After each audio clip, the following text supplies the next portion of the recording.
Order, please rise for Mayor Michael Fougere.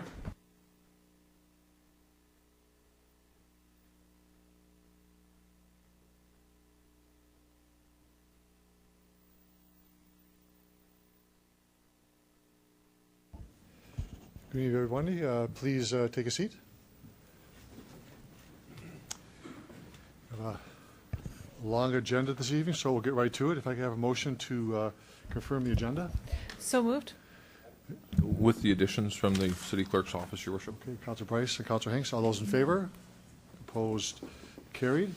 The minutes for the July 27th meeting of City Council. A motion. A second, Your Worship. Okay. Any errors or omissions? I'll call the question. All those in favor? Opposed? Carried. We'll begin with delegations and delegations, communications, and public notice of bylaws. Chad Jedlick, you come forward and tell us who you represent. You have 5 minutes for your presentation, and there may be questions afterwards.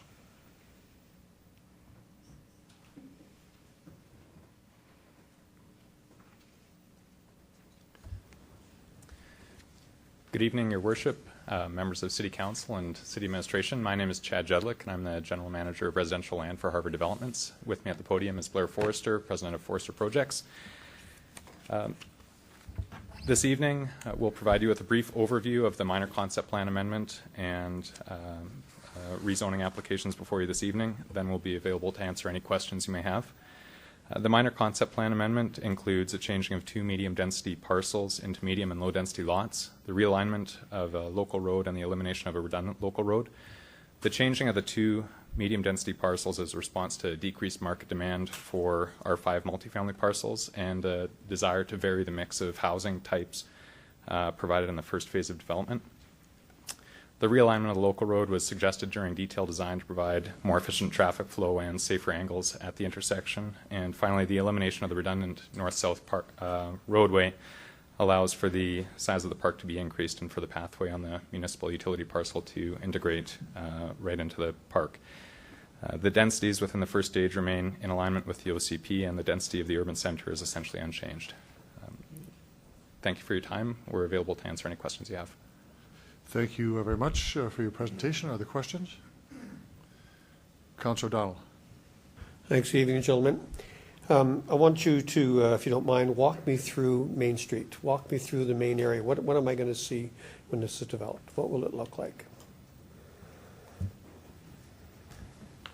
Thank you. Through the chair, we designed West Terra as a fully integrated, complete community. So it is at completion going to have the live, work, play, and stay principles that were directed through the OCP. Our first phase is going to be a dense phase. Even with the amendments that we're making today, it still is going to be one of the denser phases of the overall 500 acres that are being developed. And coincident with the first phase of residential, there is going to be 2 of the 3 commercial quadrants developed. The first is going to be a Main Street. It's going to be reminiscent of small town Saskatchewan, angled parking, parking at the rear other than the on-street parking, wide sidewalks, and 0 lot lines on the front. The second commercial node is going to be a grocery anchored neighborhood center. Those are both going forward in the application today, and we've got significant interest in both those commercial nodes. The third and final commercial phase is going to be come in at a later date, and it's going to be a larger format area on the corner of Pinkie and Dudney, and that is probably going to be a little bit closer to our Grasslands project in South Regina.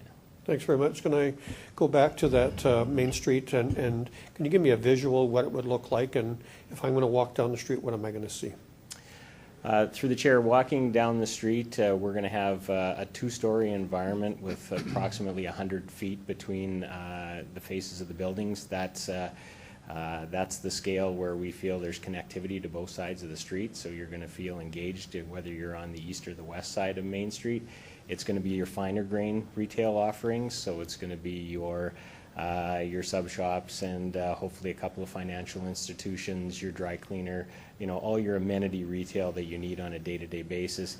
It's connected through our pathway system to the entire project as well. So we're really encouraging the pedestrian connectivity through the subdivision, and it's going to have a high architectural standards. I've said this many times standing before City Council, but we're not merchant developers. We're going to own in perpetuity the commercial components on this in this project. So we want durable materials. This is going to be designed to last.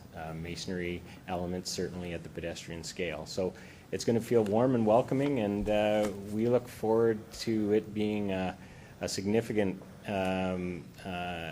addition not only to West Era, but to the entire west side of Regina that's in dire need of retail amenities right now. Thanks. And one other comment, if I could, just a little bit about the park in terms of the connectivity, but also maybe how it may connect into the city as a whole, if you don't mind. Within the first stage, there's 2 park spaces. One in the northeast corner, which is actually our stormwater detention pond as well, which will house a cricket pitch, and which can be used, by the entire city community. Within the residential area, there's another park which will have play structures ideal for the surrounding neighborhood. All of our parks connect via pathways, and we have along the municipal utility parcel a pathway that runs north-south, and then that connects into a pathway that is a loop around what we call the inner circle, and that allows anyone within the neighborhood to get onto the pathway, get up to the retail area or down to the school site, and basically back home. And so that's a key component within the urban design. Good. Thanks, gentlemen. Thank you, Councillor Donald. Councillor Hawkins? Thank you, Mayor. Thank you, gentlemen, for coming before us. I have a question about residential densities. I wonder if you can say a little bit more about that. My understanding is that in the first phase it'll be a little more dense, and then in subsequent phases the lower densities will kick in. I'm wondering if that's correct, and what the timing of those phases are. That is correct.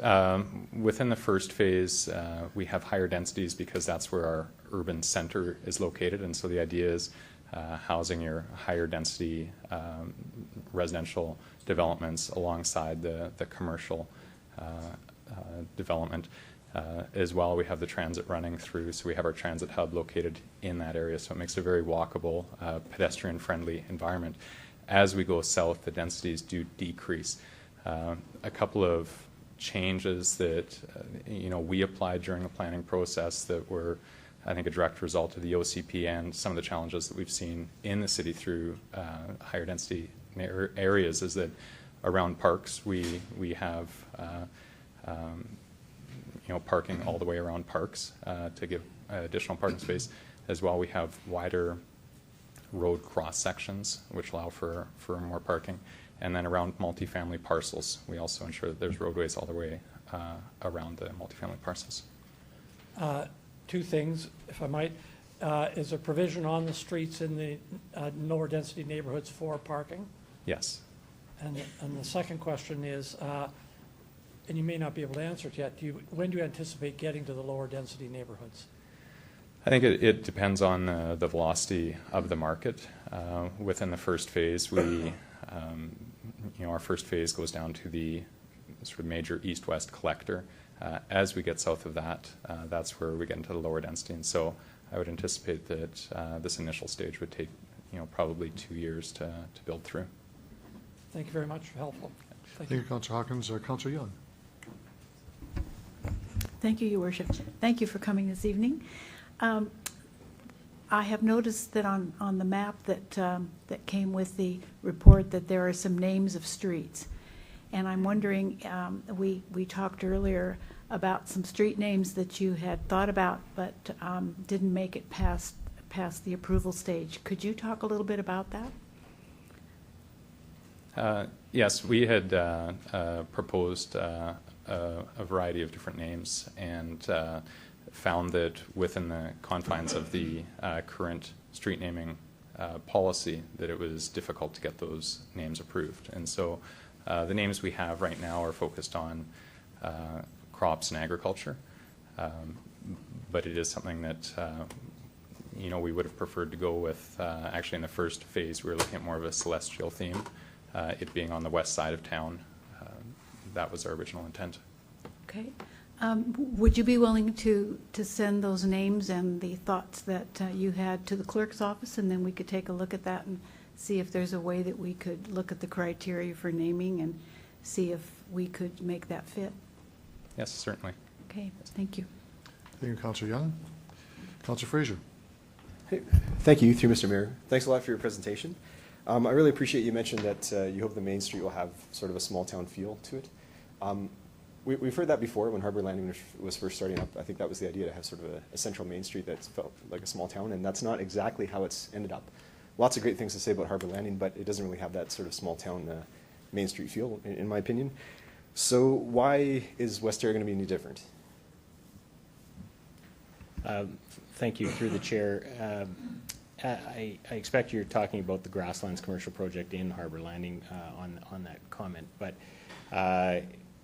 we are moving into, Harvard is moving into its final phase of that, which is the town square, which is actually just breaking ground right now. So unfortunately, the demand in Harbour Landing was led by the large format retail, and as it was a greenfield site, a significant greenfield site, as is West Terra,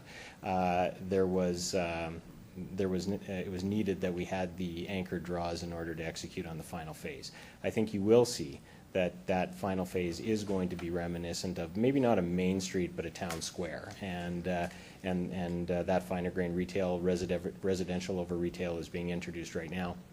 What we find with West Terra in going to the market was that there's about 40,000 people right now within a radius of West Terra who have very little retail amenities in their backyard. You've got the Rochdale section, and then I think the rest of them are gravitating either to East Regina or South Regina for their services.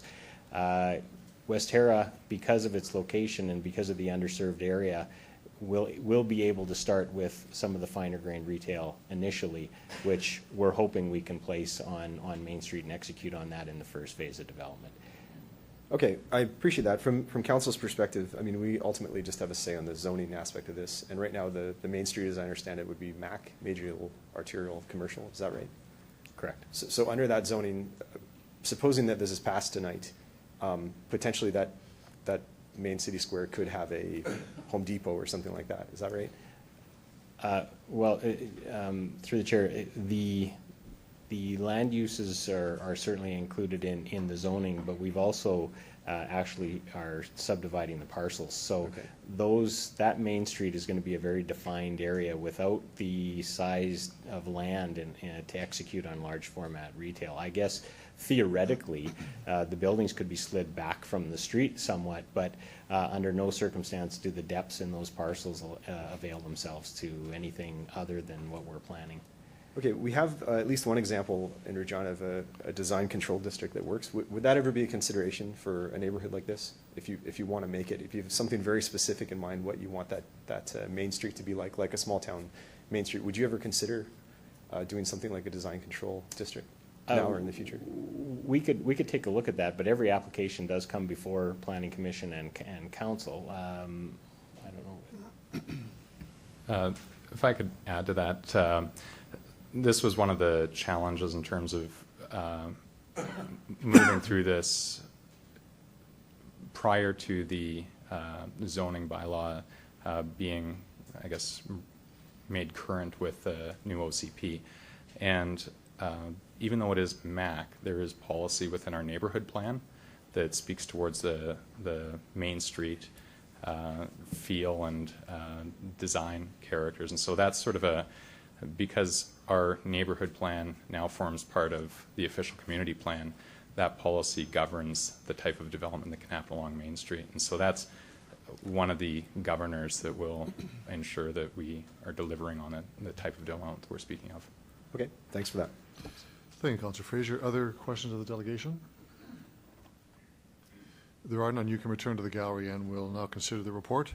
This is DA 58, 84. This is the Planning Commission zoning bylaw council amendment for Westera. Councilor O'Donnell. That's right. I will speak to the motion if I could have a seconder, please. Second for it. Councilor Fraser. Thanks very much. So you heard from the delegation that, in fact, this is a minor change from what has been proposed. Council has looked at Westera before this and had accepted a notion, and so there's a small adjustment to what's going on here. I want to refer first to a comment that Mr. Forrester made. If you live where I live, if you live on the west side and north of the city, we are underserviced when it comes to retail and commercial. And so the comment that I hear from the people that live in, whether it's McNabb or Dieppe, Rosemont, Mount Royal, Norman View West, West Hill, and Fairways West, are all looking forward to when this will be developed. At Planning Commission, we actually spent very little time in terms of discussion because we'd seen it before and felt that this was a very small change. We're looking forward to both the commercial aspect that can be there, but also the housing opportunities because we in the West are underserviced. I don't want to forget this. I want to make sure that you understand, and I remind you that when this first came before us, the RCMP, which are their neighbors, were one of the supporters of this.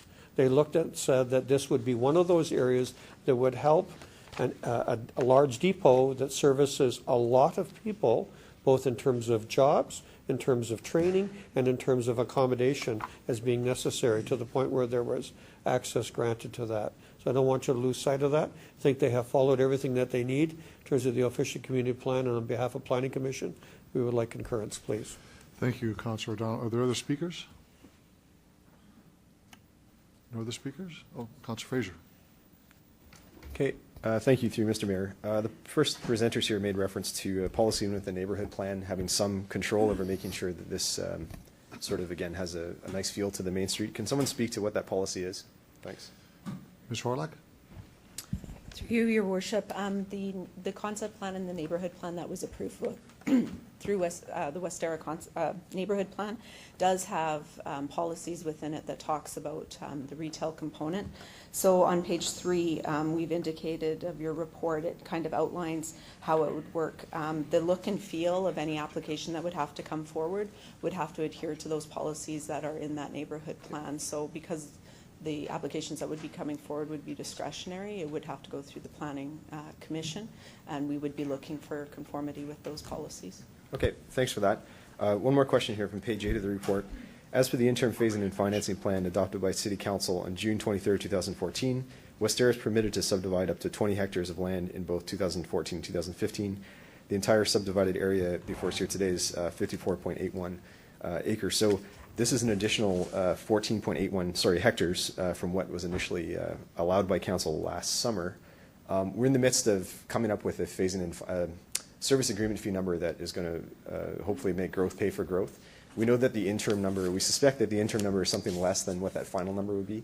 Can someone from administration speak to what the cost difference would be by council approving these extra 14.81 hectares now versus once we have a permanent service agreement fee number in place? Ms. Horlock?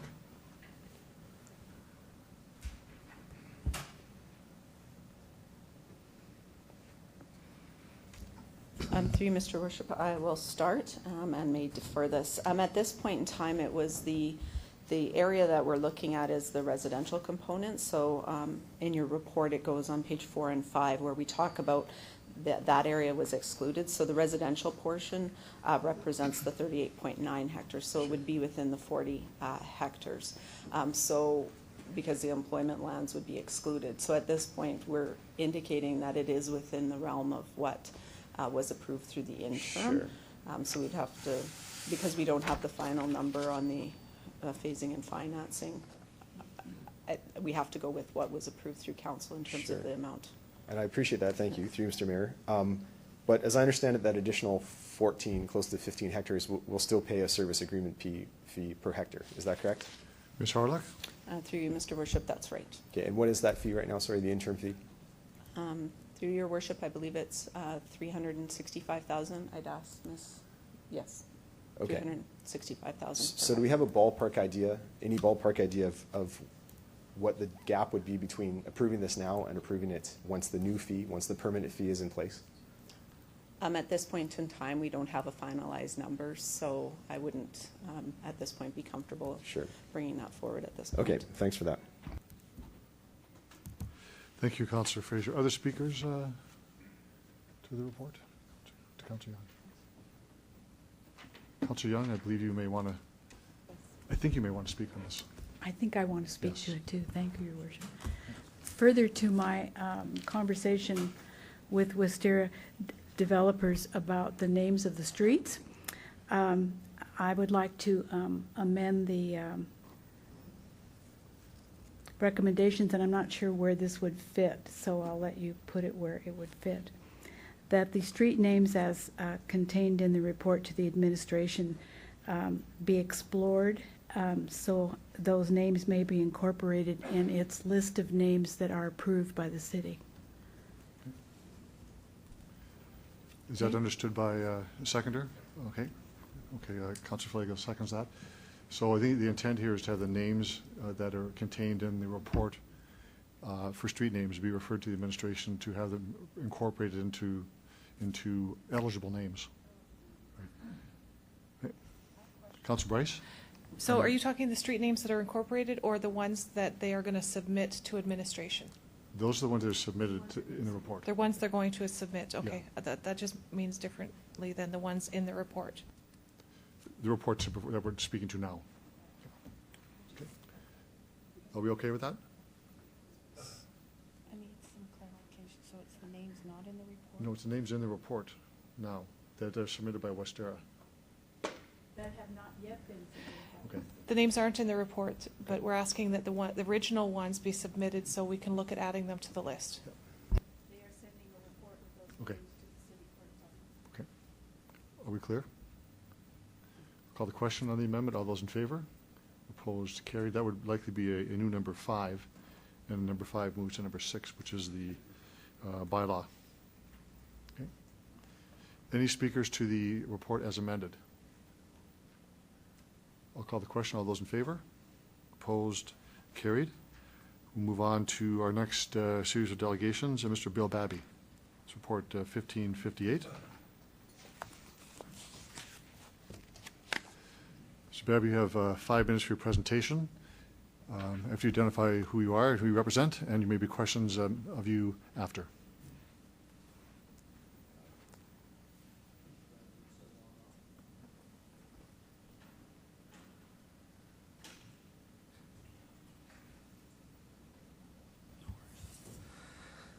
Good evening, Mayor Fougere, City Council, and Administration. My name is Bill Babby, and I'm a principal of SCR Holdings, which is the applicant seeking approval of the secondary and concept plan tonight. I know you've all read this report, so I'm going to try to shorten it up for you because you've probably heard enough from me. Thank you. I just wanted to point out a couple of key things. The area is already approximately 50% occupied by commercial development, and it's in our industry what we call a brownfield site. It is very difficult to get the owners on site on the same page to get developments like this moving, and we're in a position where we do have the owners, for the most part, I believe 97% on site, agreeing with the concept plan and our process. The secondary and concept plan have been put together in such a way that they provide for several different types of zoning, which allows for flexibility moving forward. Should the requirement for commercial not be there, it's easily changed to a different type of use, multifamily, light industrial, that kind of stuff. I want to make it real clear that we do not build on speculation. So we wouldn't be going out and throwing up a whole bunch of retail without users in place. There was some comments to me with regard to the East End being oversubscribed by retail, but with councillors that I've had a chat with, I was really quite clear that the retailers do a lot of market work and they tell us where they want to be. We don't tell them where they should have to go. And most of the retailers we're dealing with are the type that I would suggest 95% will not locate in the downtown core, so it's not going to hurt the core. They're suburban shopping center kind of guys. We believe the Tower Crossing secondary plan in Phase 1 properly addresses the issues of servicing and the controlled development in the area. We've worked hard with the administration to make sure that it's going to work the way the city wants it. And at this time, I'll answer whatever questions you might have. Thank you, Mr. Babby. There likely are questions. I know Councillor O'Donnell has questions. Thanks very much. Evening, Mr. Babby. I'm going to defer, if you ask me to, any questions on water, wastewater, and so on to one of the other speakers. Is that, or do you want to talk? Your worship, I will defer to my professionals. Perfect. Thanks very much. So I want to pick up on a couple of things you said and ask you a couple other questions. So, you know, from the discussion at Planning Commission, we talked a lot about a gateway, and that this would be important to us as to how this is presented. So I'm going to give you a chance to just speak to that notion of gateway and assume that you've had some discussions with your friends. Through you, your worship. Yes, we have discussed gateway. I'm probably not the best person to talk about it, but I do understand what we're trying to achieve. Terms like four-sided architecture, which means if the front of your building is stucco, the back of your building is stucco. You're not going to be backing on to steel buildings and the like. A lot of green space upgrades from what I think would be normal, but my planners are telling me that's the way you got to do it. Loading zones screened off so you can't see them either by trees or walls or some such feature. And for a much more in-depth answer, you should defer to my consultant. Will do? Okay. I want to pick up on a comment that you made about the type of retailer that you may attract to this area. So I'm concerned that in the Northwest, where we have a 0.45% vacancy rate, that we're underutilized and underserved in terms of commercial in the Northwest corner. So am I going to be, if this is approved, am I going to lose or not be able to attract retail to that end of the city because they're all going to the east end? Through you, Mr. Mayor. I said I don't tell the retailers where they're going. We have a certain retailer that has done a whole bunch of studies on the city. They looked at 2 stores and have decided one bigger one would suit their needs. They won't do twice as much business with 2 stores.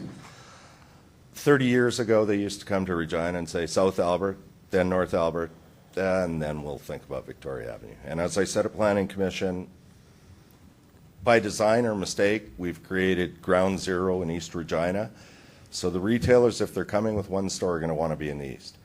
They know full well that the Northwest has got 0.45% vacancy, and I think one of the problems or issues would be that there's not enough commercial land up there. Okay. Thanks. Let's take a look at the amount, let's take a look at the way the development is right now. So if you and I drove down the street or streets that are there, there's a number of buildings. So if I look at them in 5 years or 10 years or 20 years from now, are those existing buildings going to be tore down and built up, or is there going to be renovation, or how do you foresee this redevelopment occurring there? Through you, Mr. Mayor. I can't speak for the other owners. I know some of them are going to knock their buildings down because they don't purpose proper retail. Yep. I know some of them have just recently rebuilt their buildings, and they're going to work for a while. Very presentable, very presentable. Quite a bit of the stuff is going to be there. The property that we own is Westcon Equipment at the corner of the proposed Chuka, Yep. and it will be gone. It will be demolished, and it'll all be all brand new retail. Okay, good, thanks. Thank you, Councillor O'Donnell. Councillor Fraser. Thank you, through Mr. Mayor. Thanks for your presentation, Mr. Babby. Are you familiar with Regina's official community plan? Through you, your worship, yes, I am. Okay, can you explain for us how this development will help build complete, happy, and healthy communities here in Regina? Through you, Mr. Mayor, I'm going to defer that to my planner. Okay, thanks a lot. Thank you, Councillor Fraser. Other questions of the delegation? Thank you, Mr. Babby. You can return to the seat, and we'll go to our next one, Mr. Nicholas Price. If you could identify yourself, who you represent. You have 5 minutes for your presentation, and I'm sure there'll be questions after. Thank you, Worship, Council. My name is Nicholas Price. I am the planning lead for Western Canada of WSP. Firstly, I've read through the staff report and recommendations, and generally we concur with the recommendations, which we have elaborated more fully in my submission, which is before you. I'm not going to go through it in complete detail because of the time. So I'm going to just elaborate on some key points. The plan will create a framework in which lands can be transferred from brownfield development that currently experiences servicing issues into a modern and attractive commercial development that will form a vital gateway coming in from the east of the city. This window of opportunity presents significant benefits to the city and the province. These include A, job creation, B, capital investment, which effectively saves the city from having to invest in meeting their annexation commitment to servicing. C, revenue generator for the city from commercial development compared to residential development. D, flexibility in land use designations to enable the development to respond to market needs. E, brownfield development versus greenfield development. F, open space and trail network connections. G, community gathering areas. H, choices in commercial services. And I, transit and multimodal accessibility. For these reasons, we are of the opinion that Council should be supportive of adopting the secondary plan to enable the developer to move forward with rezoning of the lands and other approvals required prior to being able to begin construction. The commercial lands are envisaged to provide tenancy to a wide range of commercial uses. Throughout the process, comments have been raised around providing greater design parameters to enhance the visual aesthetics of the site and surroundings, particularly given the site being a gateway from the east. Our client proposes adopting design standards as attached to this submission, and will work with all property owners to ensure they are applied consistently as the lands are developed. We have also been working on developing a concept for the gateway entrances to the development. To date, we have been working on a concept that represents the name and history of the city of Regina. This is Latin for Queen, along with Victoria Avenue East, that also reflects the connection with the monarch. A symbol attached to royalty that is reflected in their coat of arms is lions. Lions portray strength and could provide intrigue and interest as a symbol for a gateway in entering the city. This is one concept we have been considering, and will continue to work with the city on further exploring a concept for developing a gateway entrance feature. The process carried out to date has also alluded to whether the market can accommodate the additional area indicated for commercial purposes. Should you have any questions regarding this, Mr. Smearden has provided a submission which is also attached, and he's here today. Irrespective of these retail studies, there are other significant factors that need to be recognised for maintaining the commercial lands as outlined in the plan, being A, commercial development generates revenue for the city that effectively subsidises the tax base of residential development on average about 3 multiply. B, over 50% of the area indicated for commercial development already consists of over 197,000 square feet of commercial development, and therefore there's no real immediate change in the square footage. Residential places far greater pressure on the servicing of sanitary and water services than commercial. And D, the secondary plan has a planning horizon consistent with the OCP of 25 years, and for clarification, we are not limiting ourselves to the 10-year horizon, which is what the repo and impact analysis have focused on. Mr. Price, you have 1 minute. Thank you. In relation to sanitary services, we understand the city experiences sanitary capacity issues as a result of infiltration and inflow during severe storm events.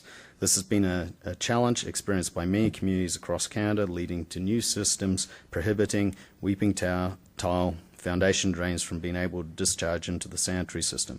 Tower Crossing is no exception and will prohibit weeping tile foundations from being able to discharge into the sanitary system.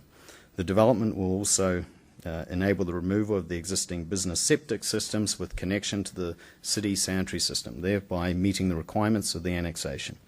In addition to these factors, the development will include storage to control release into the city system during peak rain periods, to avoid contributing to the existing overflow problems and city experiences.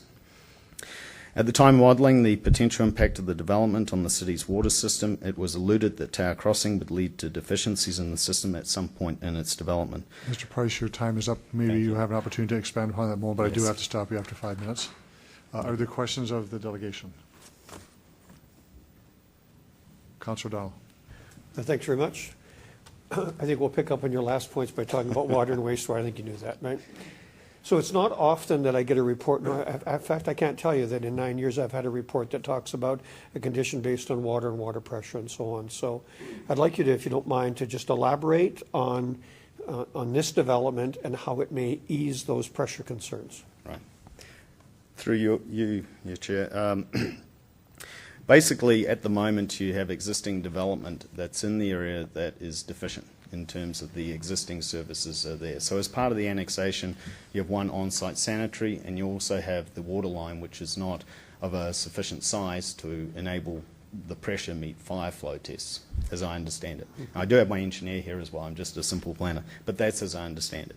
So part of that annexation, and it's certainly in staff report, was about a commitment to, through the taxes, to make sure that you're providing sanitary connection as well as adequate flow in terms of water to those existing services. So what we're saying here is, instead of the city taking on that responsibility of the capital work to begin with, this development's going to take on that responsibility. Hopefully that answers that question. So let's pick up from there. So right now there is inadequate. So what you're suggesting is if approval is given now, rather than waiting a few more years, which is when the city would commit to bringing in the service that the development that you have group of, would in fact bring it up to city code so that there is no problem with water and there is no problem with water pressure. I'll stop there. I'll do wastewater separately. Sure. Through you, Mr. Chair. Wouldn't call it directly that way, but indirectly you're going to end up with that result. So the burden in terms of the capital cost is effectively on that of the developer. I should mention that it's not just the approval, and this is very important to understand, it's not just the approval of tonight. We're at one stage, and I mentioned in my submission, but there's also the rezoning. In the rezoning, we have to demonstrate that adequacy, which is very important, that policy contained in there.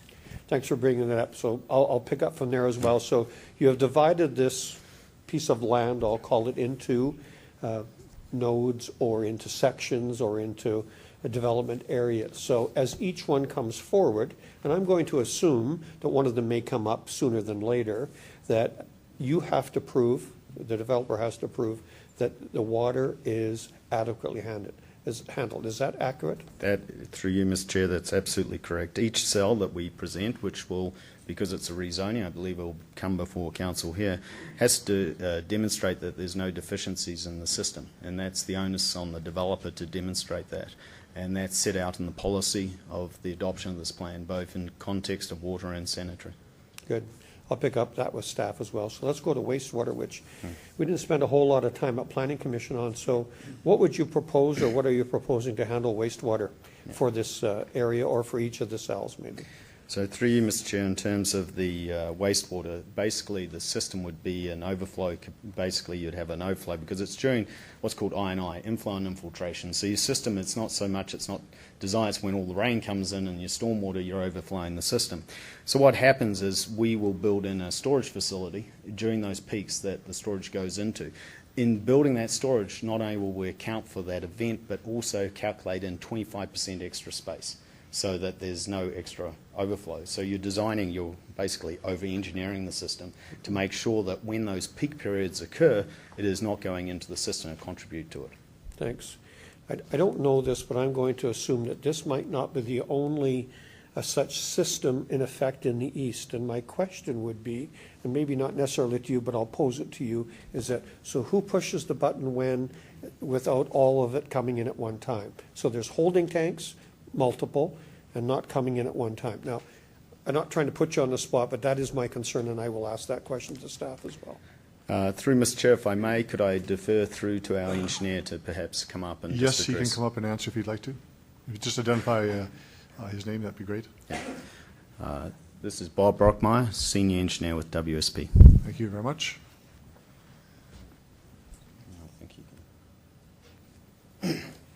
The light's not on yet. You need to press the button that says on or off, just in the bottom. You got it. Good. Thank you. So the question was, how is it So there's controlled? probably more than one holding tank in either in the east area or in the area? And how is it determined as to when the button is pushed and when one goes or they all go? They would be individual systems. Like this system would be specifically for tower crossing, and it would only handle tower crossing flows plus any additional flows that our system is designed to take for future growth. future So expansion. are you looking at a single holding tank for the entire development, or is it does it grow with as the cells come on, or how does that work? It could probably be phased so that it's built in sections. Okay. So there would be expandable tanks that you can easily add on to in the future when your development increases the flows. Okay. So it can be 2 or 3 or even 4 compartments possibly. Okay. Did you want to add anything to our discussion on water that we were talking about before? I don't think so. Okay, good. Thanks very much.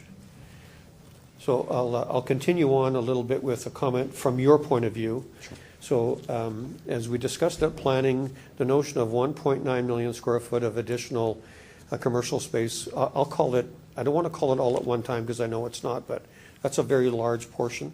I'm asking for you to comment for me, if you would, about effect it may have on the rest of the city. Through you, Mr. Chair. Again, I guess I'm not really a profession in that area. We do certainly have our real estate retail expert here to speak to that. However, I'd concur with Mr. Babby in terms of the comment that really the direction is looking at probably new type of retail growth than the existing. And certainly I've worked with like large big box format stores before, and he's correct in terms of their location and how they choose where they wish to go. I personally, just from experience, don't see that occurring. I think this is going to roll out over time, and we talked about what the OCP speaks to, which is the policy and the time frame. And we are speaking, I think, on that 20 or 25 years, but it is largely dependent on how the market's going to respond. And I think, and I refer to, I think in the city's interest, there's a lot more benefits associated with retaining that and how the policy is set up for how this builds out, which is very important. So I don't think you're going to see that type of shift that you're referring to. That's my opinion. That's good. Thanks. Thank you, Councillor Donald. Councillor Hinks? Are you okay? Councillor Fraser?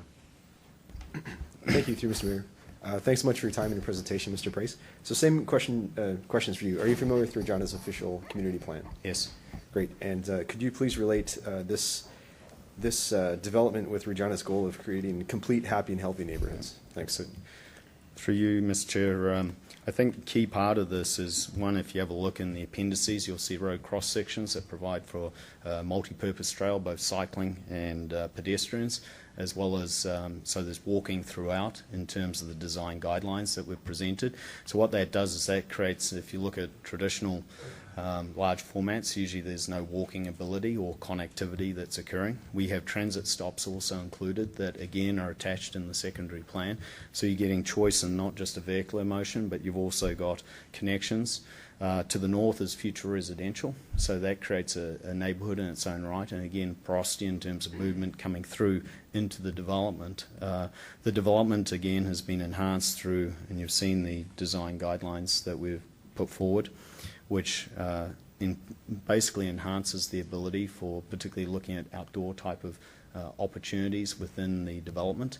A lot of the drive is also linked, however, to your land use bylaw that will dictate parking, so no one can control that, but what we've got is designs to work around with the parking to make sure that there's clear connections. In the design guidelines we talk specifically about using tactile elements to ensure that there's easy access for movement, including accessibility, wheelchair accessibility. Okay, thanks for that. You mentioned the residential section of this development. When would we expect to see people actually living, or when would we expect to see that as a complete neighborhood? Thanks. Through you, Mr. Chair, I think we'd love to see it probably earlier. The challenge with that is to do a servicing. So, and if you look at the OCP, it's talked about the 300K. So it's in the 300 population. I'm sure staff can speak to that further. But if there's the opportunity for us to bring it on, it really links to your servicing, and until we can get the services, because residential has a great impact on your sanitary and water, it's quite challenging. Okay, and a final question. I'm sure this is your business, your head's in planning all the time, no doubt. When Regina has just so many neighborhoods right now that are trying to become complete neighborhoods, Harbor Landing is still being built out. We heard from the folks that are doing Westera here. Do you think that this plan, which would be commercial, the first stage of it would be only commercial, does that have an effect on these other neighborhoods that are trying to become complete neighborhoods all at once? A mix of commercial, residential, where people can live and shop and be in a park or whatever people want to do in a city all in one place. Do you think that us approving this commercial piece tonight would have any adverse effect on the goals of those other neighborhoods? Through you, Mr. Chair, I think there's, what I've experienced is there's different movements out there in the market. So you're getting, certainly I don't think that's going to undermine. There are people who want to live, work in those types of environments, but there's still also a need. And people usually, what I've seen as a trend is they're looking for a bit of both. So they have different experiences, and people are looking for experiences both in shopping and convenience, and that's what they look for. So the shift has been more towards, and like I mentioned, if you look also at this plan that we're speaking to, has the flex space that has the opportunity for some mixed residential contained within. But I don't see that it's going to have an impact on that type of environment. Certainly I haven't seen it in other cities in terms of the smaller communities and the opportunities of smaller sort of shopping versus larger retail type of shopping. Okay, thanks for that. Thank you, Councillor Fraser. Councillor Hawkins. Thank you, Your Worship. Thank you for appearing tonight. I want to ask you some questions about the retail impact analysis. My understanding is that this is a large piece of property, a large area of land, and that one of the points that you've put forward in support is that, we can support in the city 1.9 million square feet of retail space. Have I got that right? Through you, Mr. Chair, I believe that is correct. The outcome of the Colliers analysis, and there is some discrepancy. I should just clarify, there was a submission that went in there, and a key component of the other retail assessments is in disposable income.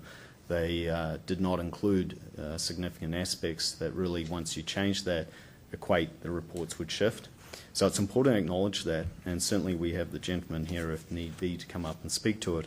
But he speaks to that in his report. And what that means is, in terms of your disposable income, what was excluded was in terms of, I believe it's vehicular and liquor, and in terms of what you spend on those components. So in the other retail reports, that disposable income was not factored in.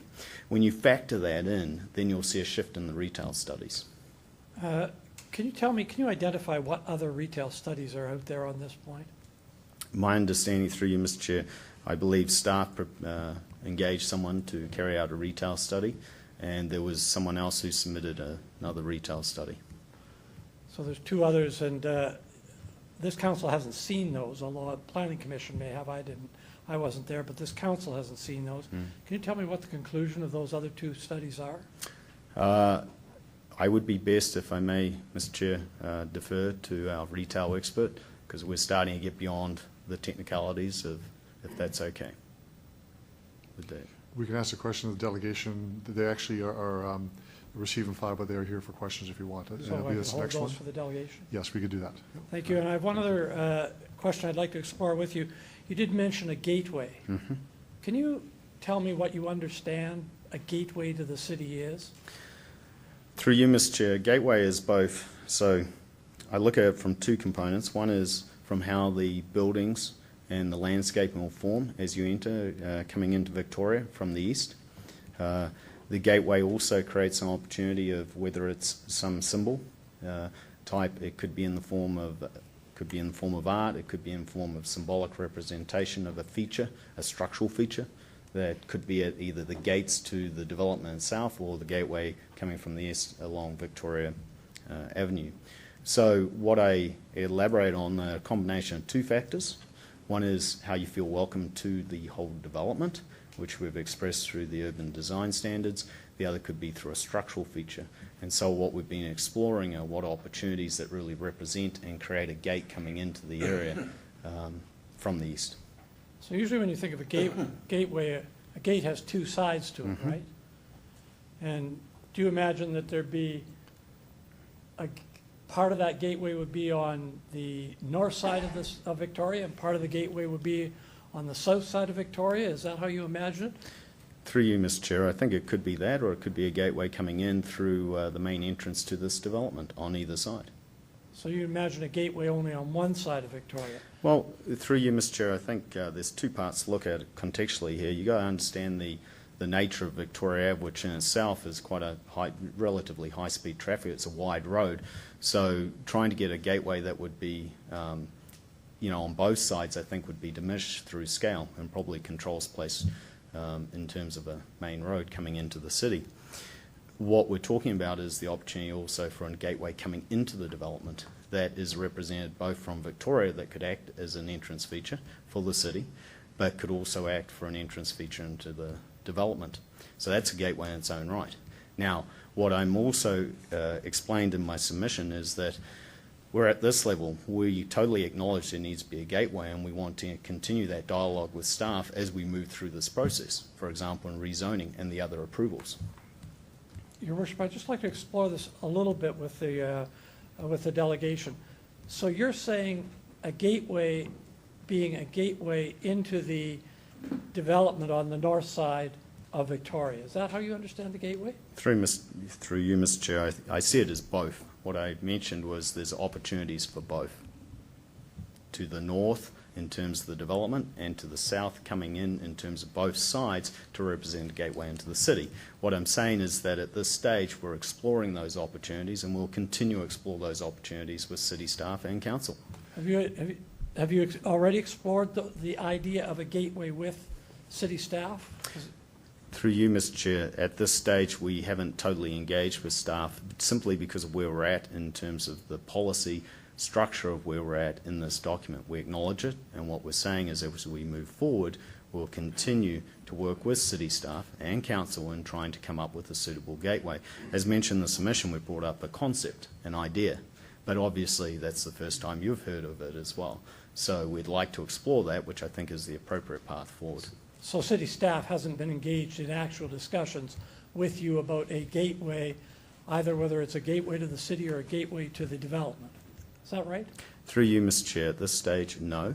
But certainly if you speak to the official community plan, and as was referred to earlier, it's certainly brought up, and that's why we're bringing forward these concepts. One other question on the gateway, if I might. If we're talking, and it's not clear we are, if we're talking about a gateway that goes on both sides of the street as an entrance into the city, somebody else owns the other side of the street. Have you been in any discussion with any other developer or whoever owns the other side of the street at the entrance point? Through you, Mr. Chair, there are two parts to that. One is whether, if you're looking at a gateway on both sides, the question is whether it lies within the right-of-way, because again, the scale of it diminishes with the width of the road, so I don't know how effective it would be to have it on the properties on both sides. That's just from experience. The wider a road is, the bigger you're going to need a very significant structure to really have an effective gateway. It diminishes. In terms of meeting with the landowners to the south, we've certainly sat down to talk about other aspects and part of this process. Our engineers met with their engineers and had discussions. The discussions, however, haven't focused around the gateway. And it's a question, there's a lot to question around the gateway that I think needs further discussion with City overall, and that's what I've referred to in terms of entering that dialogue as we move forward to make sure we have an effective gateway. Just so as I understand, so at this point, and understand your point that it's early days, at this point there's been no specific discussion with either the administration about a gateway of some kind or another, or about the people who own the other side of the street about a gateway, one way or the other. No specific discussions as yet. Through you, Your Worship, correct. Thank you. Thank you. Thank you, Councillor Hawkins. Councillor Young. Thank you, Your Worship. Thank you, Mr. Price, for the design guidelines and the photos. We didn't have those at Planning Commission, and they make it quite clear what you have in mind, and it certainly is a high level of design, both for the architectural features and for the landscaping. So I appreciated that. So my first question is, does this kind of design and landscaping add to the cost of a development? Through you, Mr. Chair, absolutely. Okay, so that's figured into your planning, or would be figured into your planning going forward? Yeah. Through you, Mr. Chair, absolutely. Yes. Okay. Then, given as Councillor Hawkins has spoken to, there are two sides to Victoria Avenue. You're going to be in competition with the south side, because that's part of the urban corridor as well. And so it does mean an opportunity for retailers and big box companies to play one against the other to get the best cost-effective lease for their buildings. Will that reduce the possibility of maintaining these high architectural details? Through you, Mr. Chair, our client's commitment is to adopt these type of standards, and not only that, but look to council to actually make sure there's some consistency. We heard from the Planning Commission, and we've taken that on board, as we have other comments. So we're hoping that this can be something that is seen as applied consistently throughout, because it should be. Okay. So that's how we're looking at approaching it, but from a time perspective, our client's commitment is to move forward with making sure with these design standards. Okay, thank you. I did hear you say that the engineers for the north and south side of the Victoria Urban Corridor have met with the city and have had some conversations. Am I hearing that you would be willing to collaborate with the south side of Victoria developers and the city to come up with ideas for a gateway that would be consistent on both sides?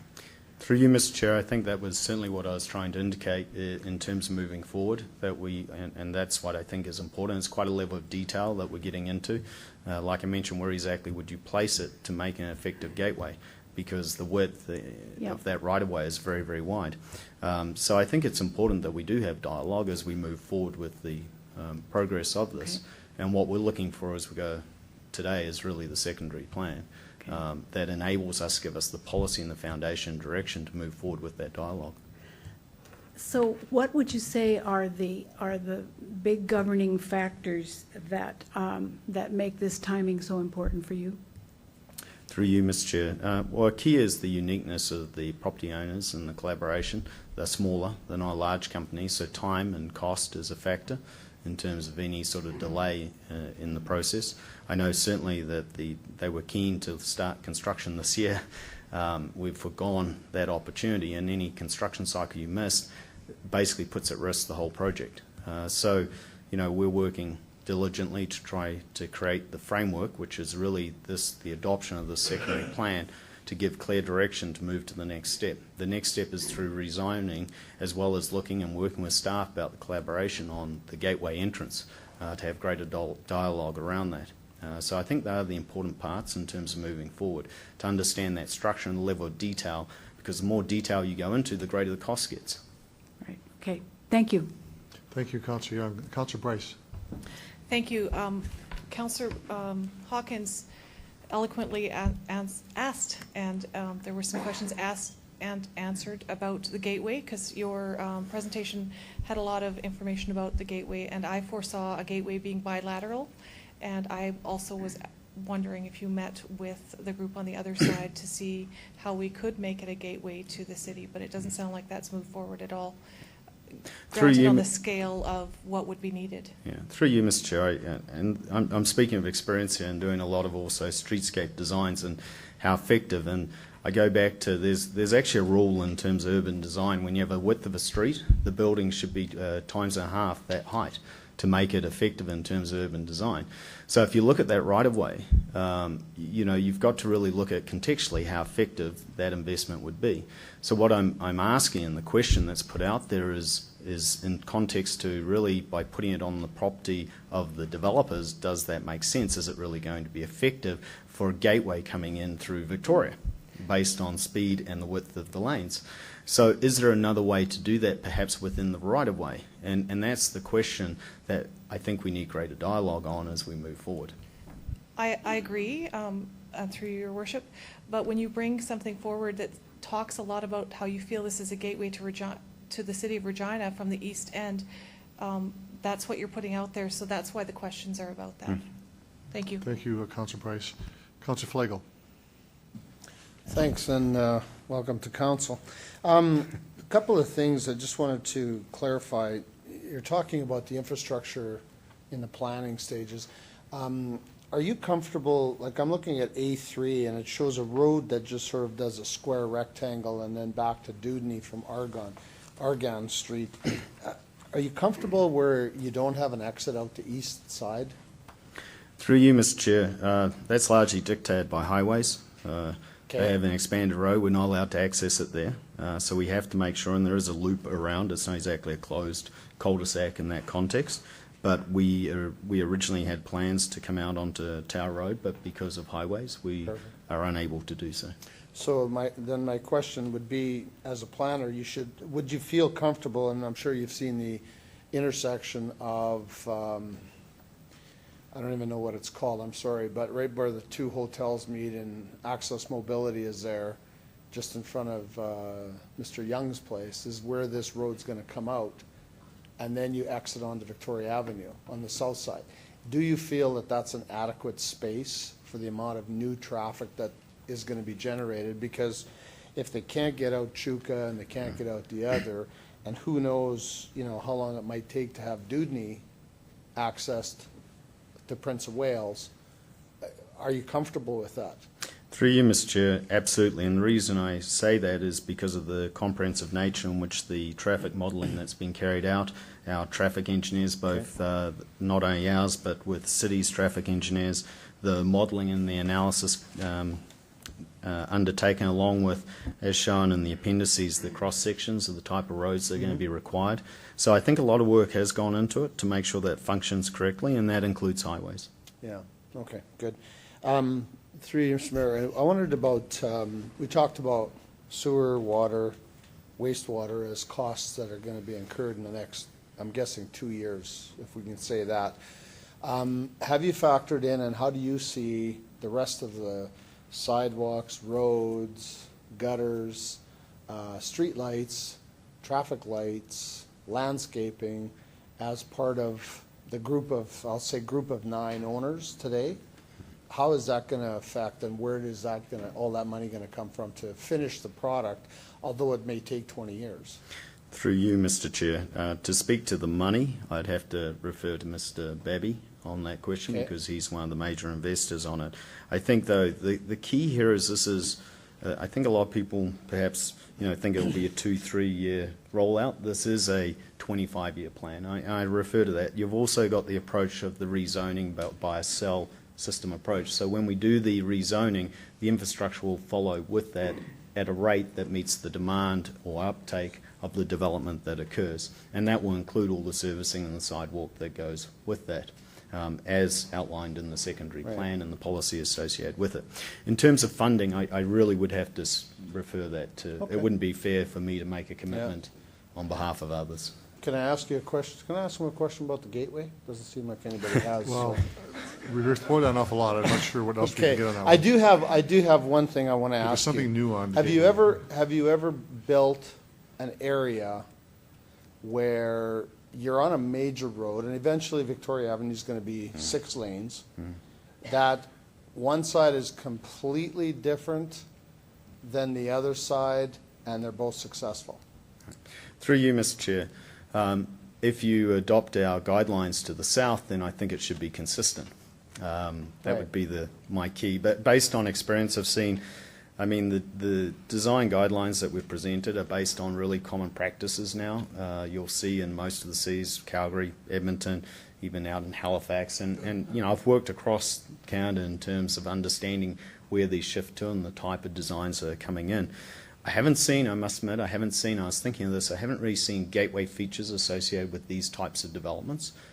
It's just not so it can't be done. I'm just saying I haven't seen it, so it's a good opportunity. But in terms of to the south, the only difference will be, in my opinion, is if we don't see a standard of design standards adopted consistently. Okay, thank you. Thanks. Thank you, Councillor Flagel. Councillor Fundura. Thank you. Good day, Mr. Price. You mentioned something about transit, so I'm interested in hearing how that area is going to look like, and what is the transit routes and transit routing and connectivity between communities. In your planning, how is that going to look like? Because the second question is, this is an employment lens, what I'm looking at. So with that question of transit, employees making into the area for, say, not able to drive. So we normally, when we build out areas, we might have a problem where employees not able to reach employment because transit doesn't make it there. So how would that look like? Through you, Mr. Chair, I think, well, the transit, in terms of how it'll look like, there's a plan attached in the appendices that sort of indicates the transit stops, and that's been worked with city staff in terms of those transit connections. I think the key is looking, and again, it's almost going towards this complete streets concept. Now, I want to reiterate this because we have multi-purpose trails in here. So that's a 3-meter wide trail that you can use for cycling, that you can use for pedestrians. We have a pedestrian sidewalk, and we've made it so there's a factor when you go into doing design. There's what's called a stress factor, right? So you design it and they don't use it. Why? Because you put the sidewalk right up hard against a very, very busy road. And so therefore people aren't really attracted to using it, and that goes with the multi-purpose lane. So if you have a look again at those cross sections, and this is a key, we've separated that with the tree berm. So you've reduced that stress and also encourage it, creates it more enjoyable perhaps to use those right-of-ways and those connections. And they'll be connecting with the transit as well. So what I'm saying is you've got a multimodal choices here, and that goes for people who are arriving for employees. So not only will there eventually be transit, but there will be those connections, whether it's cycle. And obviously we have no control beyond the site. I'd be hopeful that that continues from beyond the actual site in terms of the trail network. Great, thank you. Thank you, Councillor Federa. Other questions of the delegation? It's all right if I have one question for you, and it does relate to the gateway. It relates to if it's the view of this council that as part of the recommendation that you enter discussions with the administration and other landowners along Victoria Avenue to build a standard for a gateway that's uniform and consistent, would you be prepared to enter that conversation? Through you, Mr. Chair, absolutely. Okay, thank you very much. You can return to the gallery. Thank you very much, and we'll go to our next delegation, Mr. Tim Proby. Mr. Proby, if you could identify yourself, who you represent. You have 5 minutes for your presentation, and there may be questions afterwards. Hello, my name's Tim Proby, your worship, councillors, admin. I'm here to speak on behalf of the group of owners, basically. As you're aware, a lot of you are, I'm a local Regina guy all my life. My brother and I have owned and operated a business called PR Investments for the last 30-some years. We've taken a number of projects throughout the city and beautified them. And I think in every case, in every situation where the city, and we've been before council many times to present our ideas, and they've come across extremely well. I know Councillor Wade Murray was at one of ours at 1936 Cameron Street that came off extremely well. It was a contract connection with the province as well as the city as well as the federal government. So again, basically what I'm standing here saying is there's a group of us, and I'll mention those names. They're all successful business people. They're people that don't look at these things lightly and just throw the money around and say, hey, let's chance this. They're successful because they take, not cautions, but they take risks that are, if I can put it, calculated. Those are Tim Young, Young's Equipment. He's very, very successful, very large. One of those guys who's donated to the Stars. Again, we give back to the city. So let's understand that with this development, we continue to do that as well.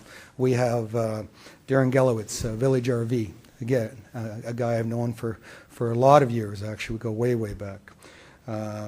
We've got John Conoff, Dura Structures. Developers. These are guys who understand the game. We understand where we're going, and we understand the need for what we have. And also, as what's been said before, it's the businesses that are going to tell us where they want to go.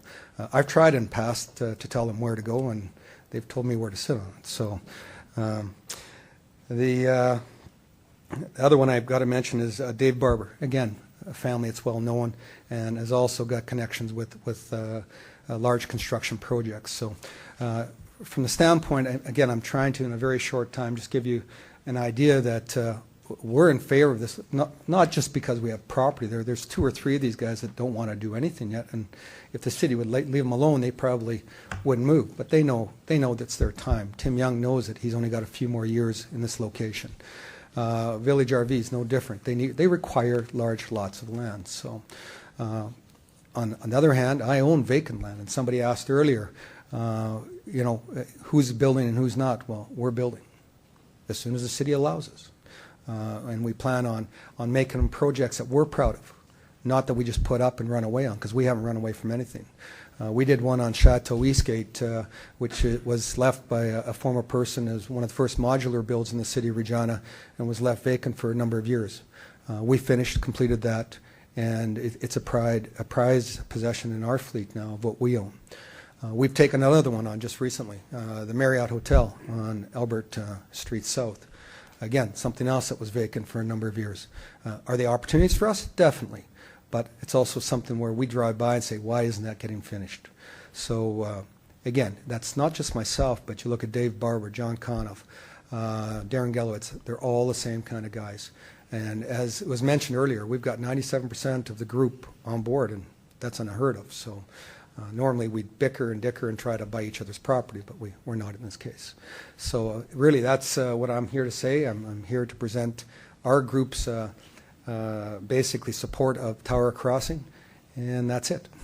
Thank you, Mr. Proby, for your presentation. Are there any questions of the delegation? Councillor O'Donnell. Evening, Mr. Proby. Just no question of the gateway. Actually, we're going to do that because my memory is a little different than what was happening here. But let's start with this notion first of your understanding, and I want to make sure that my understanding. So within the report and within recommendations is the notion of water. So you have cells that you're going to develop, and if one of the cells comes along and the water pressure is a problem, do you and your partners or friends acknowledge that development will cease until the water situation is looked? Is that a fair statement? That's totally a fair statement. We fully understand the cell nature of this. We understand what can go ahead and what can't. So yes, we're fully aware. Perfect. Councillor Flagle mentioned this, and I want you to help me. It was my understanding, and I think it's briefly mentioned in the report, but on one side of the property that we're discussing, Highways has an option on that land. So in fact, you cannot have a exit to the east. Is that correct? Is that accurate? That is correct. Okay, so hence the loop that's there. That is correct. And clearly, all of the people that are involved in this know that any kind of housing, Foxtail Grove, I believe it is really into the future, and you're not factoring that into what you're looking at as a group to develop, but there may be some flex areas in terms of the land that we're talking about today. That's totally correct. The flex area was designed in order to accommodate either more commercial or more residential housing, whichever was needed by, I think, the city at that time or the development. So, and again, I think it conforms to the LCP that's been presented as well. Good, thanks. So I want to work on my memory now. We worked at Planning Commission from what you presented to us, but really a lot of the discussion around the table became, but this is an important entrance to our city, and the word gateway was introduced. Would that be fair? I'll start there. That's totally fair, and I commented on it as well. And again, and I was listening to all of the questions about gateway, and it's easy if you own both sides of Victoria Avenue to make, I guess, not suggestions, but recommendations. But when you don't own both sides, you have to work hand in hand. So that would be a city lead, I would think, that would be required there. When we talked gateway, from my what I remember, basically it was about the gateway into the development, also showing people as they came in from the east what would be something that we would be proud of. We understood then that we didn't have control of the south side. So we understood we wanted something when people were coming in, they could see this development, they would notice that it's rich, it's not poor, the architecture would be nice. That is what my understanding was at that time. I'm going to pick up on that point and ask you to comment on what I'm going to say. So we were concerned at Planning Commission that there were a number of buildings, I'll use the word Quonset, I'll use some other, I'll call it even derelict buildings, that maybe not, and some nice ones, by the way. And so what we were looking for, as I recall, was the idea that the structures that would go up, replacing or adding, would be of a very presentable nature that would be, and I'm not trying to offend anybody, but different than some of the structures that currently exist. I totally agree, and I think, as I remember, that's one of the things I commented on last time. The structures we're looking for would be architecturally desirable, that would be favorable to the city. I know on our property we have a number of different recommendations, one being a hotel as well. And again, if we have a Marriott going up on the one side, we would consider the same thing. So again, I think what we're looking for is things that are going to make us proud into the years. I'm one of the few guys probably around here that don't own a place in Phoenix. I'm staying in Regina, so. Congratulations. That's good. Thank you, Councillor Donald. Councillor Hinks. Thank you, and it's great to see two Ram brothers as part of this partnership. You say you drive by places and wonder why they're not finished and take them on. Is there any chance you take it on Capitol Point here? You know, it's probably not. It's not fair to to say, Councillor Hinks. And yes, from one Ram brother to another, I will tell you the truth. We should probably stick to the subject at hand, which really is not Capitol It's not, but it would be interesting. No, I think we'll stick to the issue at hand, which is really Tower Crossing. Okay. I appreciate your comments. Just a little leeway. After. Councillor Hinks. I know we as council do appreciate the project you did on 19 Block Cameron. That is correct. And also finishing off that building that's sat there for so many years. And I will be supporting you for sure. Thanks. Thank you, Councillor Hinks. That's good. Councillor Hawkins. Thank you very much, Your Worship. Thank you for appearing, Mr. Proby. This is a large tract of land, a very large tract of land. In some of the submissions, it was divided into nodes, and they talked about it phased according to nodes. Would it be possible simply to go ahead with a node without dealing with the whole tract of land at this point, but simply dealing with the nodes and seeing how as it goes with one node before progressing to another?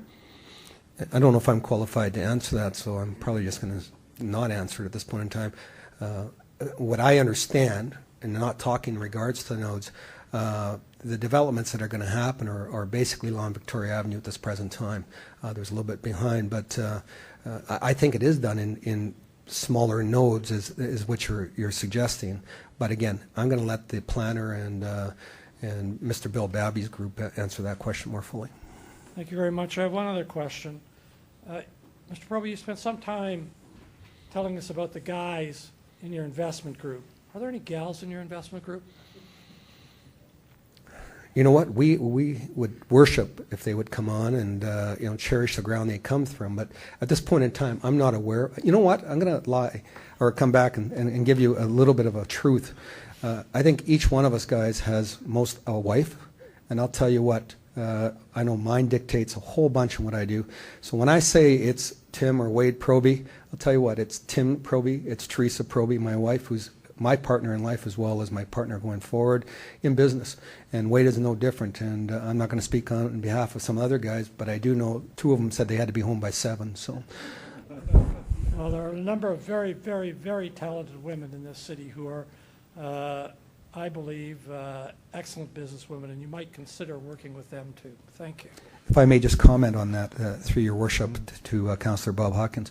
At any time, I've cherished the opportunity to work with, and we have worked with women in the past. That is nothing to say of why this isn't the case. If they own property in that area, I definitely would. Thank you very much. Other questions of the delegation? Thank you, Mr. Proby. You can return to the gallery, and we'll move on to our next delegation. Thank you. Reed Peterson and Fred Mell, I believe. Hope I got that right. If you can correct me if I'm wrong and identify who you are, who you represent, and you have 5 minutes as well for a presentation. Thank you, Your Worship. My name is Fred Mell, and I'm the President and Chief Operating Officer of the Allright Group of Companies. We own and operate Allright Mechanical, as well as a number of other operating companies in Regina and southern Saskatchewan. We're involved in land development, property development in the Regina area. We currently own and operate Kings Acres, a campground in East Regina, part of the Tower Crossing development. As such, we've been proponents of the development and the city's annexation of this area for some time, including a letter that we sent to the city in 2013. I'm here to speak in favor of the bylaw amendment and the proposed change. As the owner of the property that will truly become the gateway to our city, we feel a tremendous responsibility to work with our partners to represent our community and most favorably every way possible.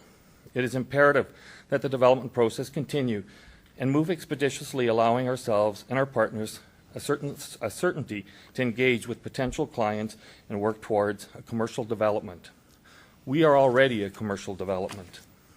We have been encouraged by the cooperation and collaboration of the City of Regina to this point and caution that we must continue moving forward this development. We look forward to taking the next steps in the process, and we believe a shared vision with Council, administration, and the Tower Crossing will evolve into a true landmark.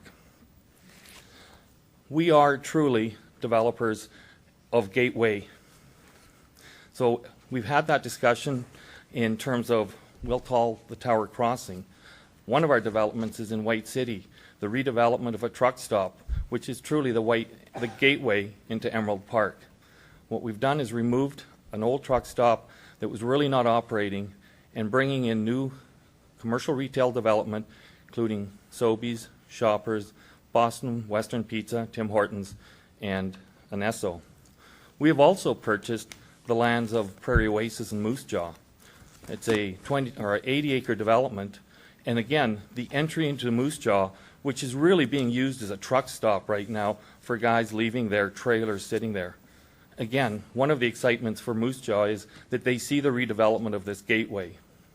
There is no development on either side of either one of these projects, but they are the representation of the future of that community. So using and going back to Kings Acres, because it's the first property coming into the city, we see it as a gateway. It's the first thing people will see. We pride ourselves in what we do. We've done redevelopment of 6th Avenue. Our building used to be there. A good chunk of 6th Avenue has been completely redeveloped. Currently, Kings Acres is a business that operates 12 months a year, but really it's only a mini storage. It's not profitable to run within the city tax system. We came into the city believing it would be redeveloped, and we believe working with our partners and continuity throughout that we'll be able to take this and make it a proud development for the city. Thank you. Thank you, Mr. Merrill, for your presentation. Well said. Questions of the delegation? Councillor O'Donnell. Thanks very much. Evening. Thanks for coming.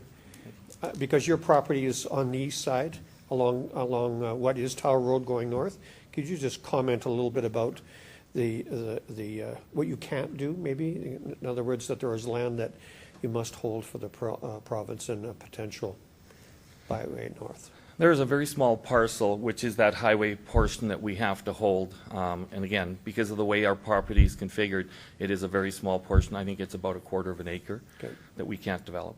Okay, so you see the loop system of the road that's in there as being okay for whatever development you have in mind? It's not what we wanted to see, but that's the challenges that we face with highways and the restrictions there today. Okay, so we do, and just to add to that, my understanding is that there is currently that service road in the front that would continue to operate. Yep. So if we do nothing, we have access to the property. Okay, fair enough. I asked some of the other delegations, and I want to hear from you because you're also one of the property owners. So you understand that development, based on what I read from the report, would have to be staged, and each time that water pressures and so on would have to be checked. Are you aware of that, and do you agree to that? No, I'm aware of it, and we agree to it. Okay, thanks. You used the word gateway, and I asked Mr. Proby this, and I just, because the discussion on the floor here went different than what I think was on the floor of Planning Commission. So I'm going to use you to help me remember as well. We were really looking at a standard of building, and then obviously some grounds work and so on that would be about. Is that also your memory as where we were at? Absolutely. And so when you went back, is that not what discussion you had as a group of landowners to try and make sure that council in a short period of time would understand that you would build to a standard? Am I correct? That is correct. Okay, good. Thanks. Thank you, Councillor O'Donnell. Other questions? Delegation? Well, you got off easy tonight. Thank you very much for your presentation. I would just like to make one comment. is we do have a woman that works with part of our delegation. I'd like Marlene to stand up. She's part of the SCR team. Well, that's great. Thank you very much for that. And the next report is actually a communications from James Smurden. I believe he's in the audience and can answer questions. So before we get to you coming up here, a motion to receive and file the communication. I'll move to receive and file, Your Worship. Seconder, please. Councillor Hawkins, all those in favor? Opposed, carried. Now, no presentation, but the questions of the delegation. Please come forward, and if you could identify yourself, who you represent. And it's no presentation required, just answering questions. James Smurden, Colliers International. I was the principal author of the Colliers Retail Impact Study. Thanks very much. Thanks for coming and taking a question. I think you would have heard some of the discussion from before, questions I asked and so on. So I'm going to ask you I don't want you to go through your whole report, but in a briefer way, could you respond to me, please, when I say 1.9 million square foot of retail in our market is an awful lot?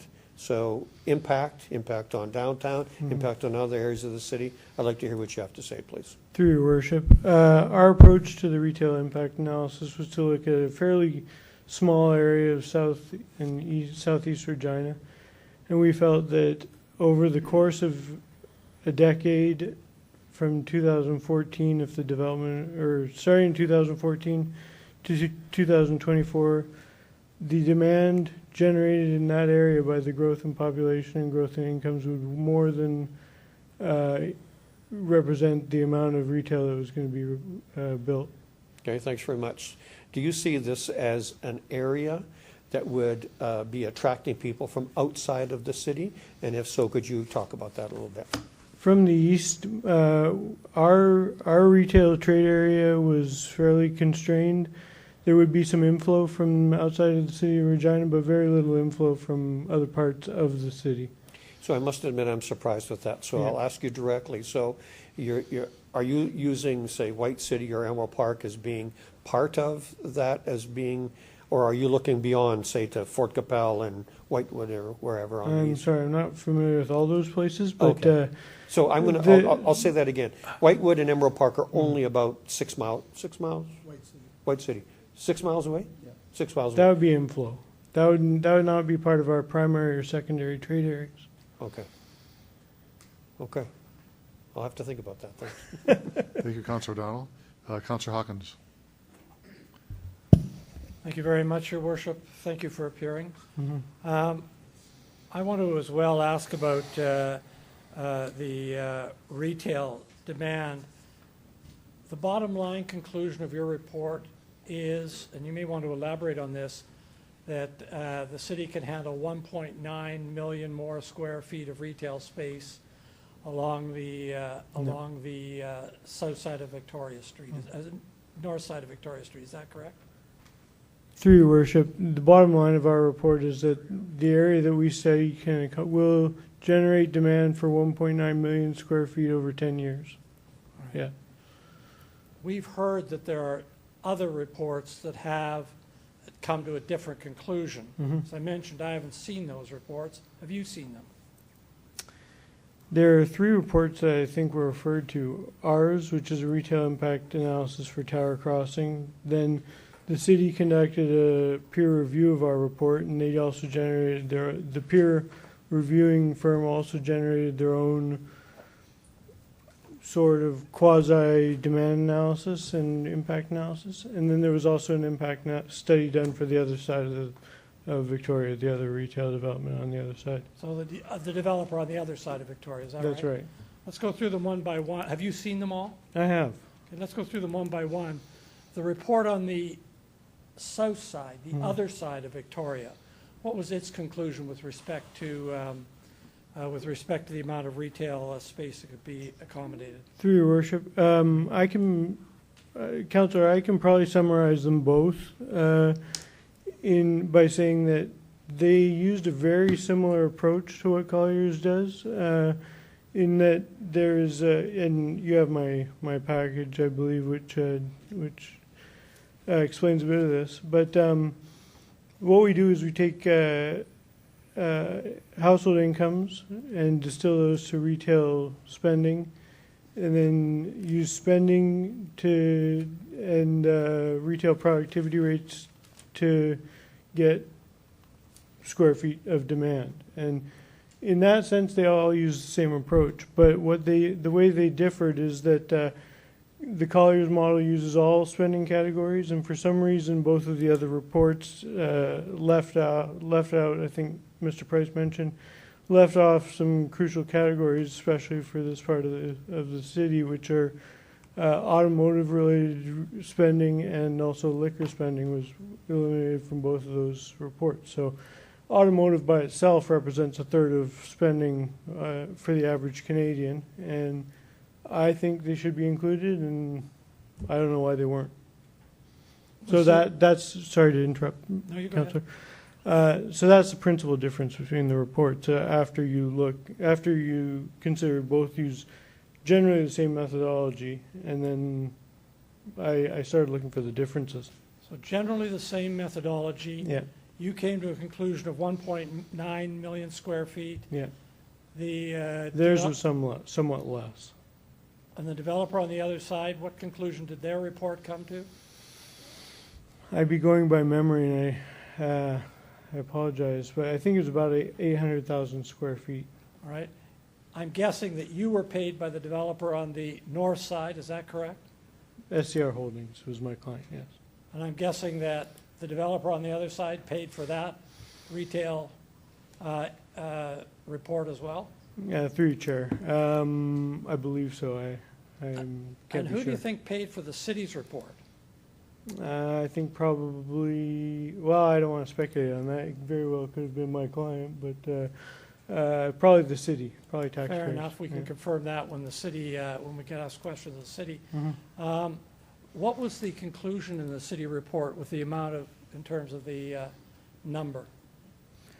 The city's peer review, as I said, was basically 60% of their document was reviewing our work, which is a good bit of fiction if anybody's interested. But the conclusions of their separate sort of study, which was designed to replicate a retail impact analysis, I think was about also 800,000 square feet. About the same as the other About the same, report, yeah. is that right? That's right. Any reason to think that the city report paid for by the city is biased in any way? Through the chair, I'm not going to speculate on that, but I don't see why it would be. Okay, thank you very much. Thank you. Thank you. Councillor Hawkins, are there other questions of the delegation? I have a couple, and just to clarify for myself, the trading area that you looked at. Yeah. Is it all of the is it the Centers metropolitan area of the city of Regina? Is it the corporate city limits of the city of Regina, or just on the east side of the city? Just in the southeast Just corner, the southeast. yeah. Your Worship, when we do our retail impact analyses for a shopping center, if we do them for a specific retailer, it's easier to look at all the other retailers of a very similar nature that this will compete against. When you do them for a shopping center of unknown specific tenants, our approach is to say, how long will it take for retail demand growth to absorb and assimilate and normalize the retail world? So the smaller area that you take, the more conservative you're being. If we look at the entire city of Regina and say, how long will it take for this city to see demand growth that represents the size of this development, it might be a year or two, and it gets kind of washed out. And so what we do is, for a shopping center of this nature, we take a much smaller area, primary and secondary trade areas plus inflow, and we try to have a look at how long, what's the maximum amount of time it will take for that demand to grow. So that's our approach, and it was under 10 years. Okay, I apologize because I'm not knowledgeable on the methodology at all. So That's just fine. what I did read though. What in your study, does it take into account the trade area?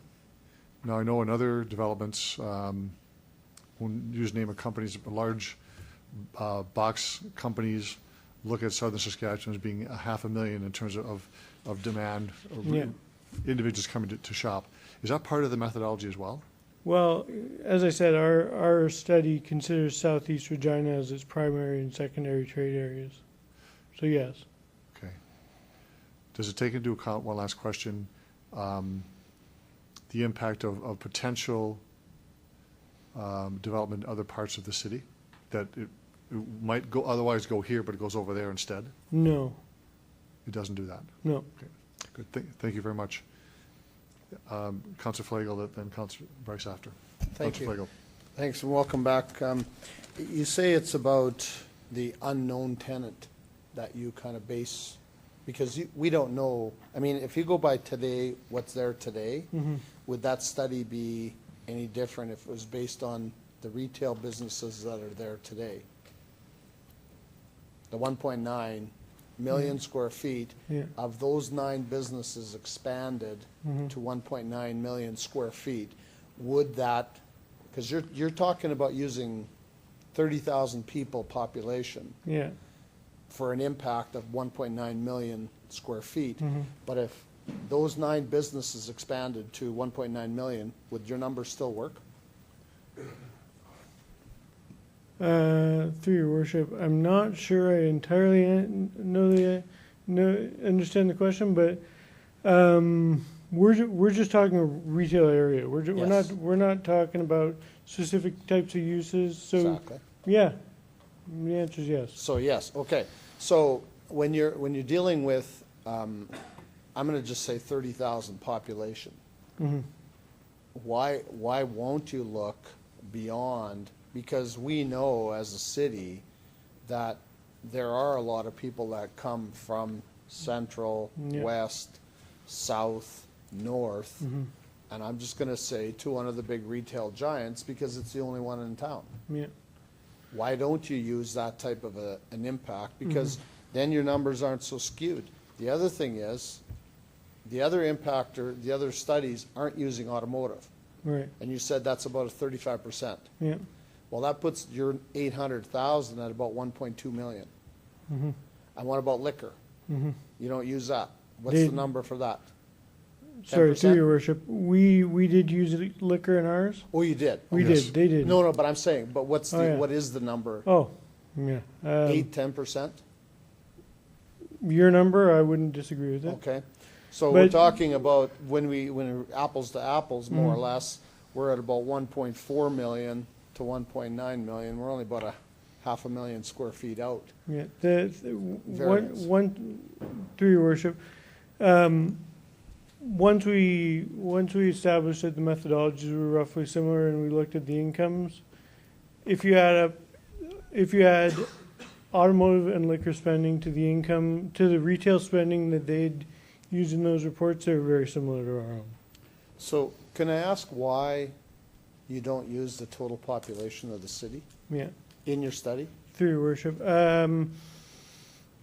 Yes, you can ask that. And we don't use... Will you answer? Yeah, I'm going to try. Okay, I think he's going if you let him.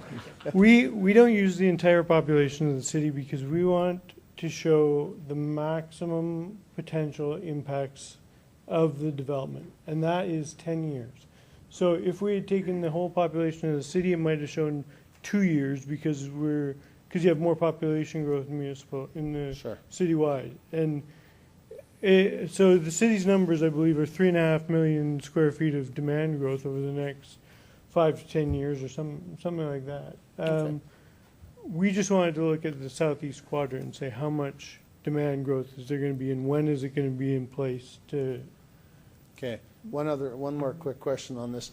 You said you only use the specifics, but if demand, because I've heard of, there's other developers in like years past that took the city of Regina and the trading area to be about 350,000 people. Yeah. Okay. Yeah. But what you're talking about, is that kind of maybe on a bigger city scale of 1 million people where they don't know what the north end of the south end of the city look like? Whereas in Regina, we're a little bit more rounded community. You know, we know pretty much north, south, east, west. Through your worship, it's a fair question.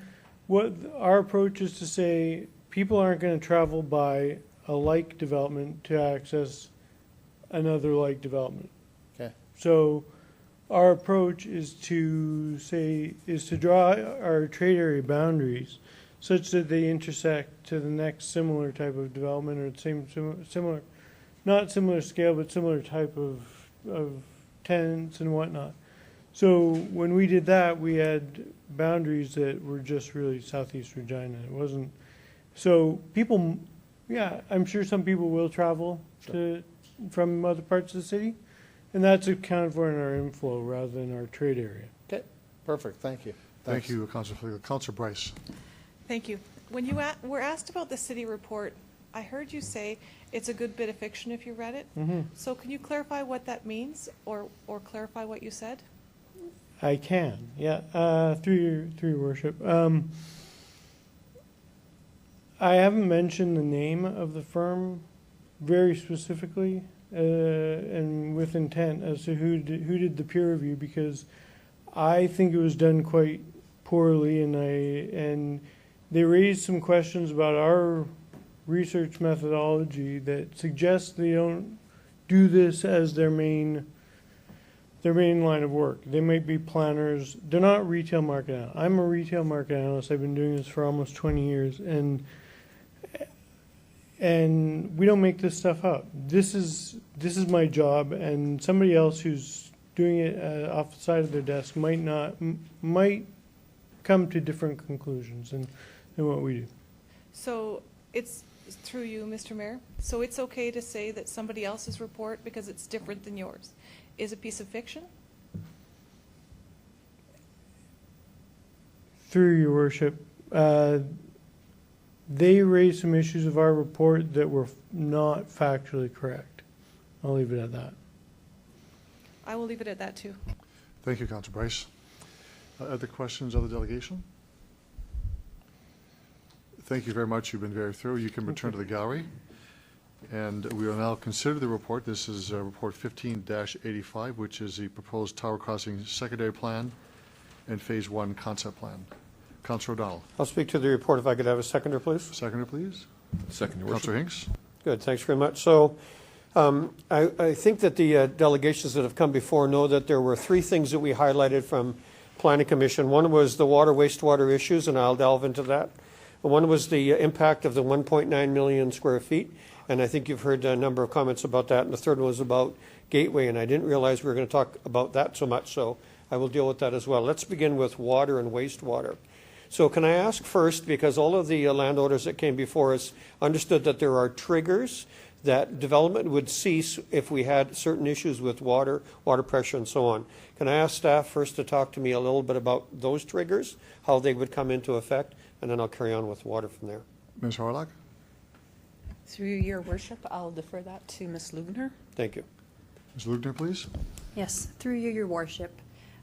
So the water pressure in East Regina through our water modeling indicates that as we approach the full build-out of our 235K neighborhood, not all of the nodes in our model will meet our current service level standards. When Tower Crossing development starts, it's a post-235K development, so it will exacerbate our modeling results to suggest that we may have those deficiencies before the full build-out of 235K. So what we have put in place as a safeguard measure is as each phase of Tower Crossing comes on, we'll add that phase to our WaterCAD model to see what impact that has on the water pressure sort of in the immediate term, and if the impact is significant enough when the rezoning application would come forward, administration would likely recommend denial of the rezoning at that time. Thank you for that. So just to seek a little bit more clarity, when we talk about water pressure, are we only talking about the south and southeast area, the southeast area or east end of the city? Is it possible that there would be impacts on, say, Lakeview or Whitmore Park or something like that, please? Through you, your worship. The city of Regina has 2 pressure zones with respect to water. One is our primary pressure zone that actually encompasses most of the city. We also have a second pressure zone that's part of the north end of the city, basically north of Rochdale Boulevard. So any of the areas in the primary zone will see decreases in water pressure as development occurs. The modeling indicates that the more significant service level decreases will be experienced in the east end of the city. So Your Worship, the second pressure zone is not really very old. And before the second pressure zone came on, we actually, I believe, I wasn't part of it, but I believe council actually put a hold on some development until that second water pressure zone came into effect. Can I have confirmation on that? In other words, did we say no before? Ms. Luckner? Through you, Your Worship.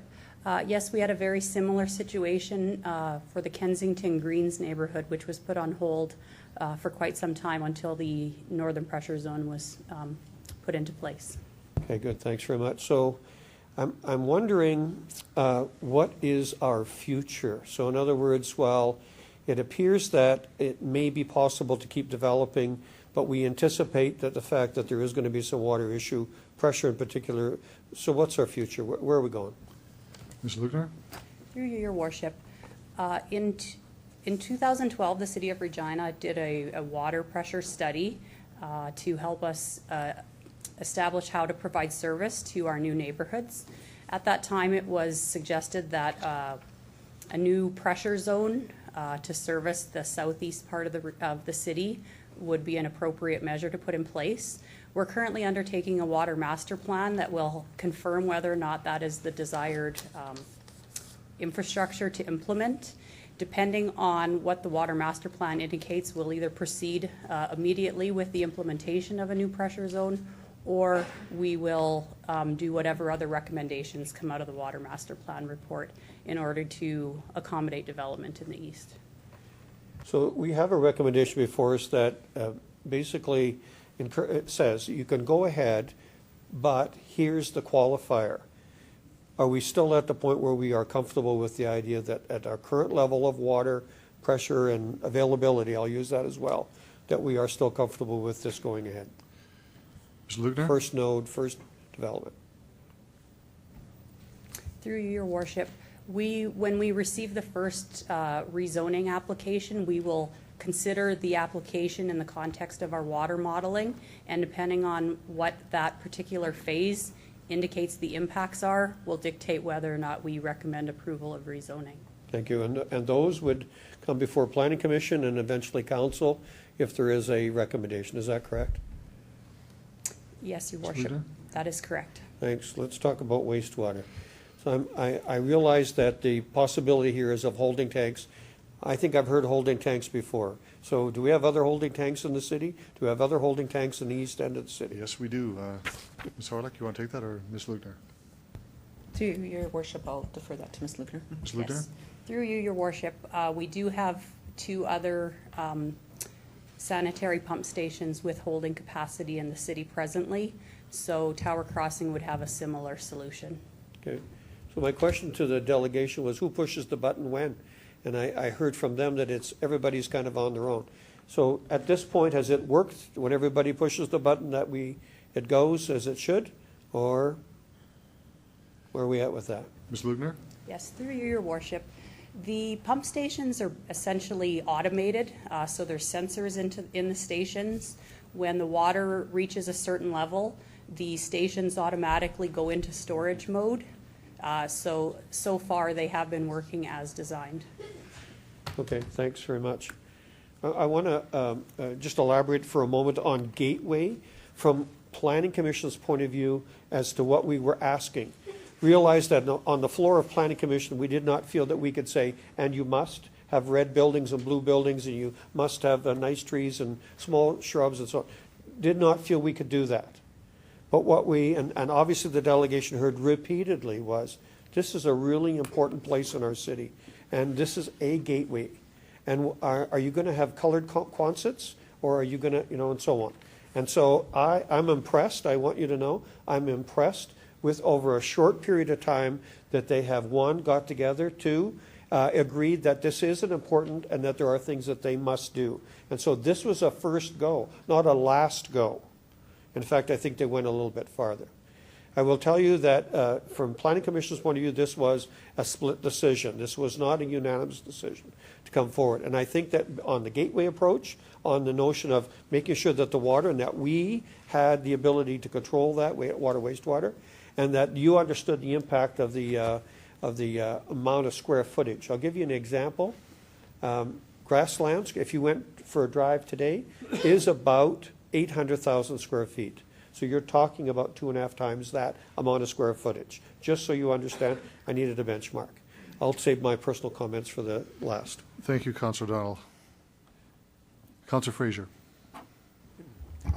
Thank you. Through you, Mr. Mayor. A question for administration. I'm going to read a section from Design Regina, Regina's official community plan, page 41, section D5, land use and built environment. This is talking about urban centers and corridors.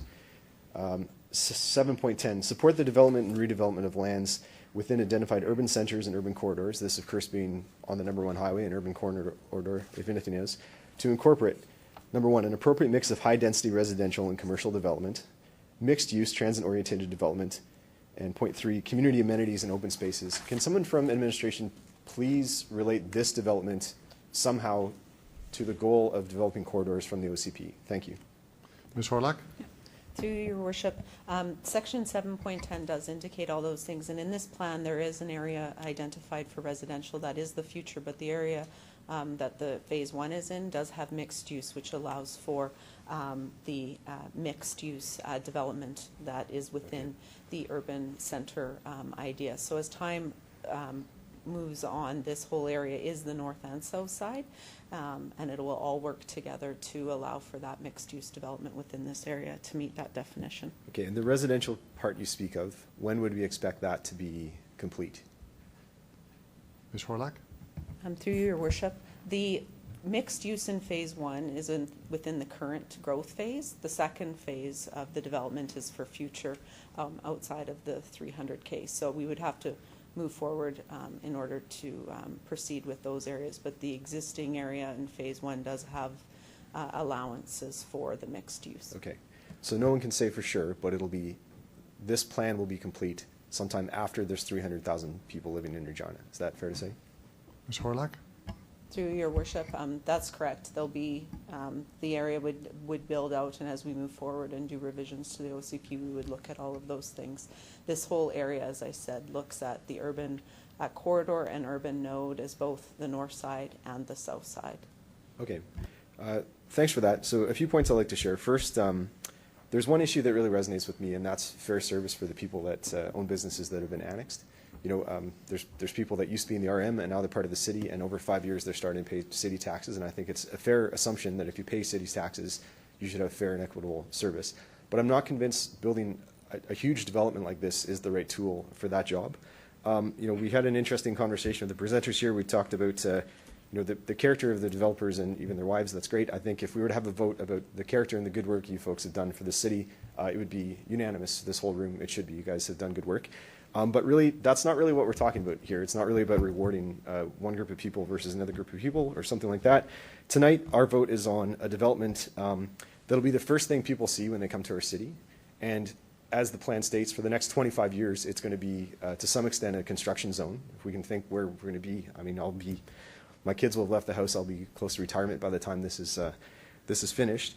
It's a development that's going to be subsidized by the taxpayers in all of our wards, because it's the phase 1 of it will be you know, modeled under the discount interim SAF agreement fee that's in place that we know isn't a rate that you know, makes gross pay for growth. So it is going to be subsidized to some extent, and it's also based on a business case from the developer that's more than 2 times as optimistic as you know, the report that we had done by the city. I understand.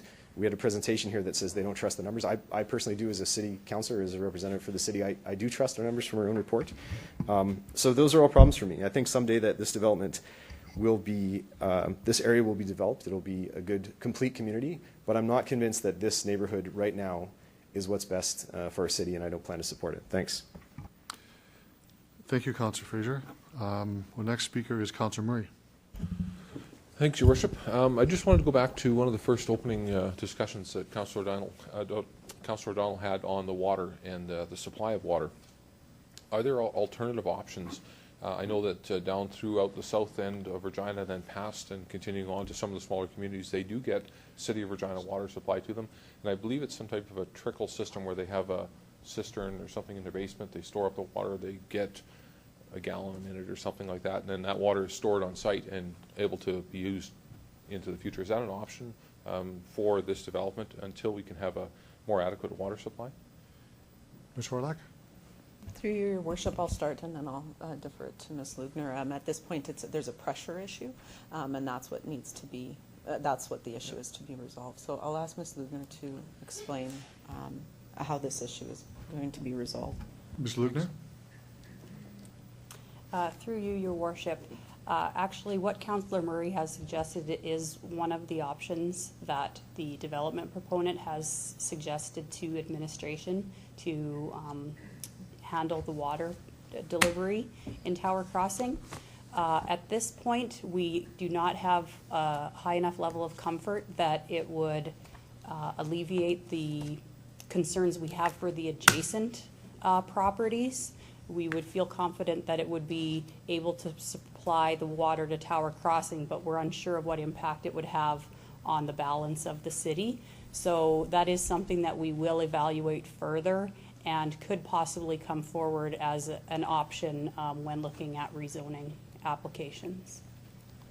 Okay, I mean, that gives me some comfort that there would be access to water. I mean, technically at night when most of us are sleeping, there's water supply that's available to us, and we had a way to be able to store that up so you could use it during the day and, you know, bring it up, you know, and down sort of thing. You'd utilize that water. So I appreciate that suggestion, albeit the more I think about that, the more I realize that that would also potentially put a pretty significant pressure on our firefighting capacity. If we had to have access to a lot of water in a very big hurry, we may not have that. So again, I'm still wondering about this, Your Worship. I'm just unsure as to where I'm going to go, but I appreciate the dialogue and discussion. So thank you. Thank you, Councillor Murray. Councillor Young. Thank you, Your Worship. There are things about this project that I think are worth exploring, and one of them is that it's going to convert a brownfield area. At least part of it is brownfield.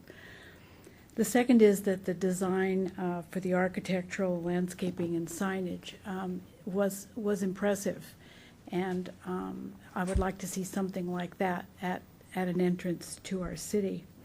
What my concern was in Planning Commission and what my concern is here is the water study that we don't have yet that's coming forward. And it's not because we don't have to offer water services, sewer services, stormwater services to this part of the city, because when we annexed it, we said we'd do that within 5 years. So there is a pressure on us to do this. I think what I'm worried about is that with all of the new areas surrounding the city, I don't want us to lose sight of the older infrastructure areas in the city that are experiencing great difficulties, and I'll use the Edward Street as one example. So this was a concern of mine, and it will continue to be one until we see the water study and we see how we're going to handle both new development of the new parts of the city as well as taking care of the older infrastructure. We've had a lot of talk about Gateway here this evening, and I don't think that we're now talking about two big concrete pillars with a lion on each side as an entrance to the city of Regina. I think we've gotten past that. But we have talked about Gateway, and I have an amendment that I'd be willing to bring forward to these recommendations, Mr. Mayor, and I'm not sure, should I read that now? You can do it now if you'd like, yes. Okay. My amendment is that the administration take this opportunity to invite developers for North and South Victoria urban corridors to collaborate with the city to develop consistent design standards that will act as a welcoming gateway to the city of Regina. Thank you for that. Is there a seconder for that? Councillor Bryce seconds that. Okay. So, to the amendment? So I think I will support this evening, knowing that it's going to be coming back to us in pieces so that we can vote on it and so that we can use our discretionary powers to move pieces of it forward. Okay. Thank you. So the amendment on the gateway concept, this is what we're speaking to now. Other speakers to that? We all understand the amendment? Councillor Hawkins. Thank you, Your Worship. I certainly support the spirit of this amendment. The problem is we've got a cart before the horse problem here. Before we approve the whole development and then say, well, we'll look at it piece by piece because we've got tremendous reservations piece by piece, we should be worried about the gateway now. We should be worried about the water pressure now. We should be worried about the retail capacity now. What we're doing here is we're doing it exactly backwards. We're moving too quickly on this. We should be saying, go away, work out the gateway thing, work out the standards thing, work out the water pressure thing, at least in the first node, work out the water pressure thing. And then when you've worked that out, I don't know whether that takes a month or 3 months or 6 months. I don't see what the pressing hurry is on this. When you've done that, then come back with answers to the questions, the important questions which Councillor Young has posed, the important questions which Councillor O'Donnell has underlined when he talks about water pressure. Come back with some answers and then ask us to approve the whole development. But don't ask us to approve a development on the hope and the prayer that piece by piece as we go along, we may approve something, we may not approve something. This is just not the way we do planning. So I want to say I'm not going to vote for this amendment. I support the spirit of the amendment, but the timing is all wrong. It puts the cart before the horse. Thank you, Councillor Hawkins. Any other speakers to the amendment? Councillor O'Donnell. As I said when I stood before, that I believe that this amendment actually reflects what was the desire of Planning Commission. That is that we create a standard for what goes on at the gateway to the city. And I don't want to misunderstand the word gateway. I think it is consistent with what we were hoping for and looking for. And by the way, I happen to think that this is a good notion for us to go to, whether we look north, east, south, or west. So I'll be supporting this. Thank you for that. Other speakers to the amendment? Councillor Flagel. Thanks. I'm going to support this too because I think we got to start somewhere. But I guess my point is we didn't talk about a gateway going into the south end and Louvain and Harbour Landing, and all of a sudden Victoria Avenue is like the end-all be-all of our city streets. We have about 5 different major accesses into this city. That used to be the big Regina sign about 1.5 miles out was the gateway, was the start. Highway 11, Highway 1, I think those are the only 2. And now all of a sudden we're talking about this. These developers are going to make this look good. So whether we call it a gateway or whether we call it After Tower Road or whatever we call it, they're going to make it look good. They're not, they're all professional business people on the north and the south. So I'll support this. Thank you, Councillor Flagel. Councillor Bryce. Thanks. It may be the cart before the horse, but this may be the only opportunity to bring this up, because if this went forward and everybody voted for it, we don't have another opportunity to put this in. So maybe the cart before the horse, but it's still the appropriate time to do it. Thank you, Councillor Bryce. Councillor Hinks. Thank you. I will be supporting the main motion and not this one. I trust that these developers, I don't always agree with Mr. Proby, as most of you know, but on this thing I do. He lives here, is developed here, and same with Mr. Konoff, Mr. Babby. It's not like downtown Toronto coming here and developing. These guys have been here forever and will be here after the development. We'll have to live with what they build. And anything they've done in the past has been good, and I trust that it will be a great development. Thank you, Councillor Hinks. Other speakers? Councillor Murray, if you could take the chair from what?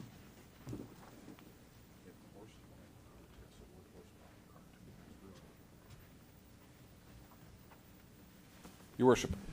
Thank you, Mr. Deputy Mayor. I'm going to support the motion. And I want to look at this at the big picture, and Councillor Bryce had the perspective that I wanted to say.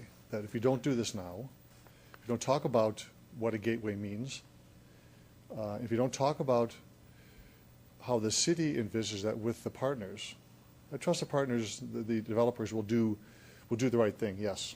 But there's another issue related to gateway that will be imparted to the parties by the city of what a gateway actually means. notwithstanding the architectural design north and south of Victoria Avenue, that we have them look the same, relatively the same, or that the standards are the same for plantings of trees, those kinds of issues. But if there's any other unique architectural design or building that happens, the city can coordinate that, and the time to do it is now. So for me, the question is, when's the best time? It is now.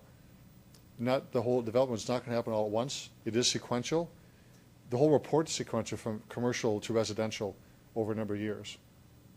The time to do it is before there's a shovel in the ground to make amendments and changes. I'll support the amendment.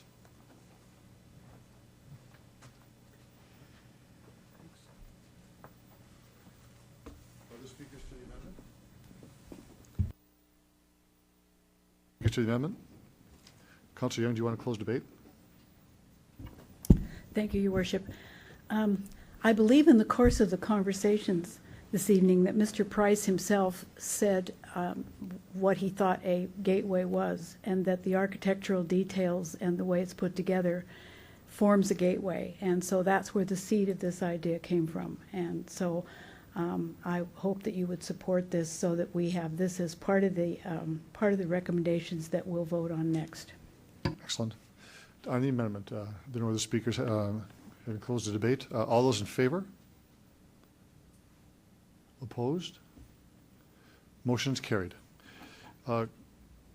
Councillor Hawkins, you have about 3 minutes left in your speaking on the main motion. Do you want to continue on? Oh, sorry. It would. Oh, no. It was sorry. It's Councillor Young. I apologize. You have 3 minutes left on your speaking time on the main motion. I think the only thing that I would add is that as the pieces of this come forward, there'll be more questions, and we will be able to ask for the answers to those questions. I am confident that the administration has looked at this carefully enough that they're going to be able to stick handle this through, because I think that they're going to do a piece at a time, a cell at a time.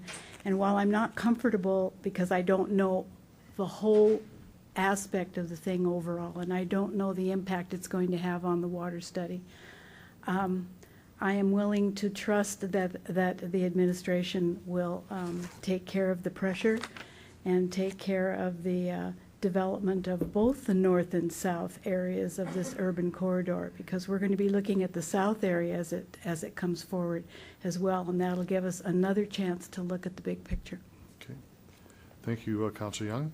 Other speakers? On the main motion. Councillor Bryce? Thank you. I just have a few questions for the administration. First of all, what did the other two reports say with the square footage? Just so we're aware. Ms. Howlett? Through you, Your Worship, I'll defer that to Ms. Lubner. Through you, Your Worship, one of the reports indicates there's market demand for approximately 700,000 square feet, and the other indicates for approximately 820,000 square feet over the next 10 to 15 years. And the developer is now at 1.9 million? Ms. Lubner? Through you, Your Worship, their retail market analysis indicates there's market demand for 1.9 million square feet of retail. Depending on what happens in the flex zones in the Tower Crossing plan, if they had 30% site coverage, they would be at 1.8 million square feet of retail within Tower Crossing. Thank you. The comment was made that the report that the city had done was a read of fiction. Can you respond to that? Ms. Lubner? Through you, Your Worship, the consultant that the city commissioned to do the retail market analysis has done these studies for a number of other municipalities in the country, and their findings were very similar to the retail analysis that was done by the other party that had done a retail analysis. Okay, so we take that report at face value, Your Worship? Ms. Lubner? Through you, Your Worship, we consider the report to be an an indication of the amount of retail and demand that may be there over the next 10 to 15 years. The study that was done did indicate that there are a number of variables that can be considered that could alter the demand for retail, the retail market over time. So we feel relatively confident that the market demand for retail in the southeastern Regina over the next 10 to 15 years is in the range of 700,000 to 800,000 square feet based on the reports we have. Does the administration have concerns that we feel that the market demand will be 700,000 to 800,000, but we're looking at a recommendation of going ahead with 1.9? Ms. Lugner? Through you, Your Worship, Tower Crossing plan is a longer than 10 to 15 year plan. So retail market analyses don't project out to the 25-year life of our official community plan. So it's difficult to predict whether or not that long-term market is there for 1.9 million square feet of retail. That's why we've built flex zones into the plan so that they could transition to residential use over time if there is not sufficient market demand. Okay, thank you. Thank you, Councillor Bryce. Councillor Hawkins. Thank you, Your Worship. I've heard a lot tonight about trust. I've heard a lot tonight about hope and far into the future. What I haven't heard enough attention to are some cold, hard facts. And the cold, hard facts here are coming, strangely enough, from the administration. I don't support this motion. I don't support it for 5 reasons. First of all, there is an issue with water pressure. Good planning principles don't say, when the administration stands up and says, we do not have a high-end level of comfort at this point about water pressure, good planning principles don't say we go ahead now and approve it. Maybe down the line we can look at this problem of water pressure later. Not good enough for proper planning principles. And then we go on to demand for retail space. Well, we've got 1.9 million from the developer's expert, who is accusing the administration's expert of telling fairy tales, but we find out from the administration that they've been careful about picking their expert, that their expert is at something like 0.7 or 0.8 million demand for retail space. Even with Councillor Flagle's crunching of the numbers, we're still 30 or 40% out.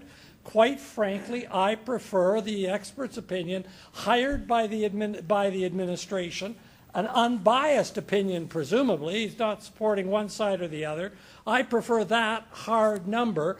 Proper planning principles say we pay attention to that. And then there's the question of gateway and design standards. And we have this kind of feeling that, oh, well, the developer is going to now get on with consulting the city and everybody else about proper design standards. We haven't heard from the developer on the other side. What about, you know, it takes 2 to tango here with proper design standards, and even more importantly, we haven't had the city administration input or this council's input into what a gateway would look like. In fact, we're so vague, we don't even know whether we're talking about a gateway into the development or a gateway into the city. Not good enough for proper planning principles to go ahead and give an approval. And then finally, Councillor Fraser, sorry, Sean, Councillor Fraser makes this point. What about complete communities? We're not talking about a complete community here. We're talking about a corridor full of box stores running down the entrance to the city. That's not proper planning principles. This commercial corridor will affect where residential development goes. And the minute you say that, you can't consider the commercial corridor somehow in isolation from the development of complete community principles that the OCP is all about. So for all of those reasons, I say, if we want to act in accordance with proper planning principles, need to take a little bit more time with what in fact is a huge, huge development. We haven't done it here tonight. And I'm concerned that we not put the cart before the horse. I see no rush to judgment here. I think we can take a few more months, and I think we can get this right with all of the proper stakeholders fully consulted. I want to say this. I am in favor of development. I am a pro-growth kind of guy, but I'm a pro-growth kind of councillor on the basis that the growth is good growth and that it's the basis of growth that's done in the kind of proper planning principles that we've stressed so hard as a city council in our official city plan. That's why I'm distressed by this, and that's why I will not be supporting it tonight. And I hope, if in the unlikely event that it does not go forward, I hope that it comes back with proper planning principles built into it. Thank you, Your Worship. Thank you, Councillor Hawkins. Councillor Fundura. Boy, what do I say now? Say what you want to say. In Polish. Well, I stand up. I will support this because I look at the northeast, or Park Ridge in that area, has been waiting for a long time to get something started, get things developed. Been told the roads are not going anywhere. We have difficulties of moving traffic out of the east end going west, one Victoria Avenue, one Dudney. And so when I'm being told that there's something that's going to be happening in that northeast corner, and I like the way I see it. I don't want to live back into a highway. So when I look at the plan here, the further north, Dudney, that's where the residential is. That matches with the Creekside and Park Ridges, and makes that transition I'm looking at. Another thing I like is what we see there right now. We have large commercial already. You have your RV center. You have your implement dealership there. There was water slides and all that. And you have all these people that are involved in getting ready to build Regina, putting their hard-earned cash and their money into, building, if you want to say, gateway. So let's just say it's a half gate coming up, close to half gate coming in, and then we'll build the next one later. So I will be supporting it. I see it as a good plan. Yes, there's water issues. We have issues everywhere. In 2-3 years, we're going to have to put the services in there ourselves. So if we have somebody to help us out, that much greater. So I am definitely supporting, and I mean, I see it as when we moving city in a different direction. For a while, east side was left out. There was nothing there. And I see this builders coming, developers coming into the area and want to do something. I see it positive. I see how the area is going to look like. I see the walkable community. I see the transit coming in and out of the area, connecting communities with transit. And that's a big plus to me. And wide roads, wide sidewalks, the water. So we are going to have to do this regardless. So if we have a partner to help us out to build our sewer, build our water, getting our things going, I'm all for it. So, Your Worship, I'm looking forward to passing tonight. I'm asking everyone to consider. This is good for our side, even though if it's the northeast, but it's good for the northeast. So, Your Worship, I'm supporting this. Thank you, Councillor Fundura. Councillor Flagel. Thank you. May I stand out here? No. I have a couple of questions, and it's about water pressure, first of all, and I think I asked this at planning. Is there a plan in place right now with money set aside to address the water pressure issue in the southeast today through SAF fees? Ms. Horlock? Through Your Worship, there is a placeholder within the servicing agreement fees for a solution to the southeast. And how much money have we delegated or set aside so far today? And I did hear a number at planning. I'll have to defer that to Ms. Lugner. Thank you. Ms. Lugner? Through Your Worship, currently we have a project valued in the order of magnitude of $60 to $80 million that's recoverable through servicing agreement fees. So we don't necessarily have that money specific to that project, but that's the dollar value that's been assigned to that project. Right. So through existing fees today, there is money going to be put towards putting new pressure zones in like they did in the north end, right? Okay, thank you. the service fees today at 365 per hectare are basically covering all costs, or are they not in development? Mr. Lugner? Through you, your worship, the current rate of 360, slightly less than 360,000, they cover the costs that were identified during the interim period. We're currently going through a comprehensive review of servicing agreement fees and the projects which will be funded through servicing agreement fees. So depending on what the final projects are and the final rate, the 360 may or may not cover the full costs. Okay. I think, Ms. Harlock? Ms. Harlock, you okay? Okay. Well, my suggestion to the pressure zone is start building it today, because it took about 5 years to get the north one going. But I also heard at Planning Commission that to address the water pressure issue in this area alone, the owners were going to take some responsibility and address that as time went on. We're not talking today. We're talking a year, 3, 5, 20 years down the road. The pressure zone is, they're going to do some pressure pumps or whatever they need to do to keep it running and to maintain, because there is a standard that has to be set, and that's what I heard at planning. So I'll leave that at that. How much commercial land is available today in Regina, less the GTH? How much commercial? Ms. Harlock, do you want to try that?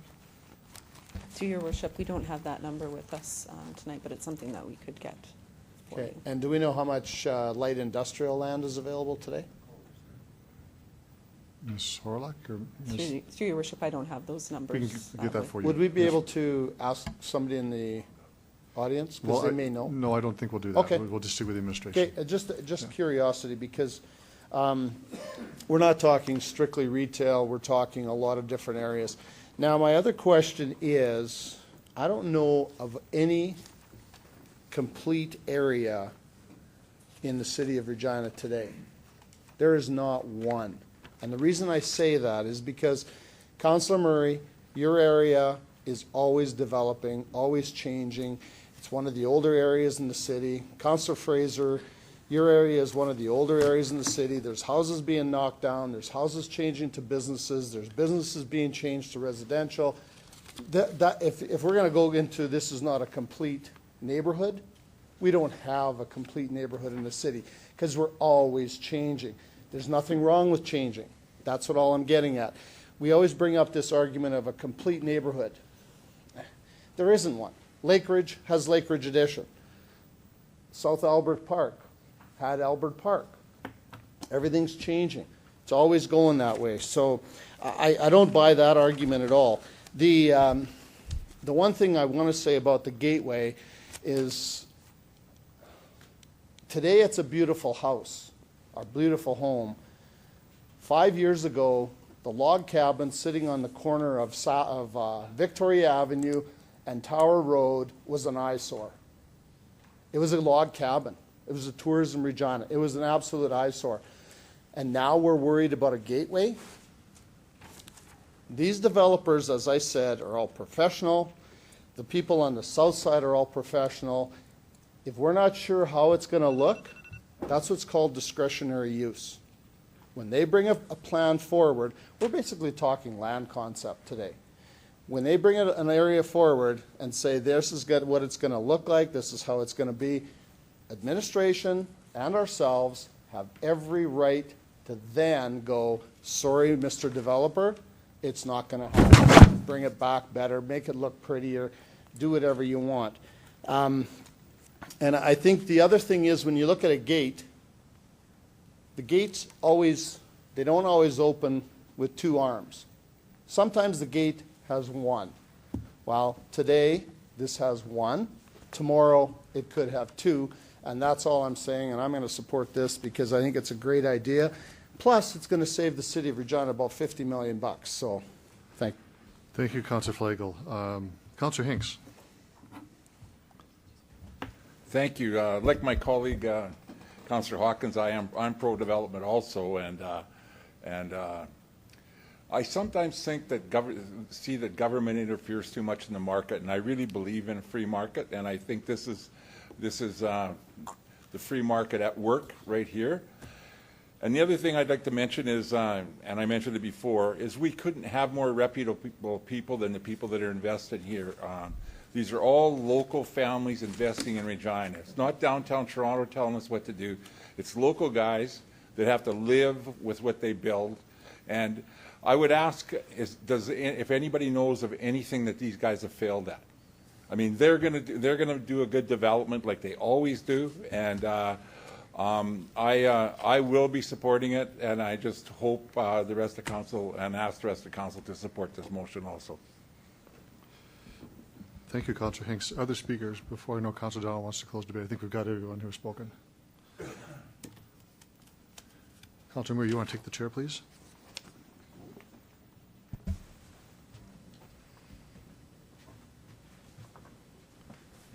Your Worship, floor is yours. Thank you, Mr. Deputy Mayor. I have a question to the administration. It relates to the annexation of this land. One question. The terms of annexation, that the city was to provide urban services, I believe within 5 years of annexation, is that correct?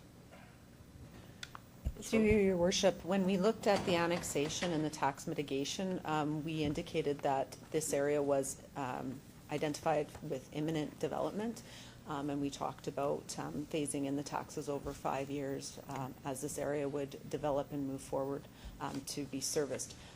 Just to be clear, it was more about over time we would provide our services. But imminent is imminent development. Imminent, yes. That's important, Mr. Chair, because I want to talk about context here, and a point that has not been raised directly yet is the circumstances under which we annexed the land. Imminent development, different from any other piece of land we developed a year and a half ago.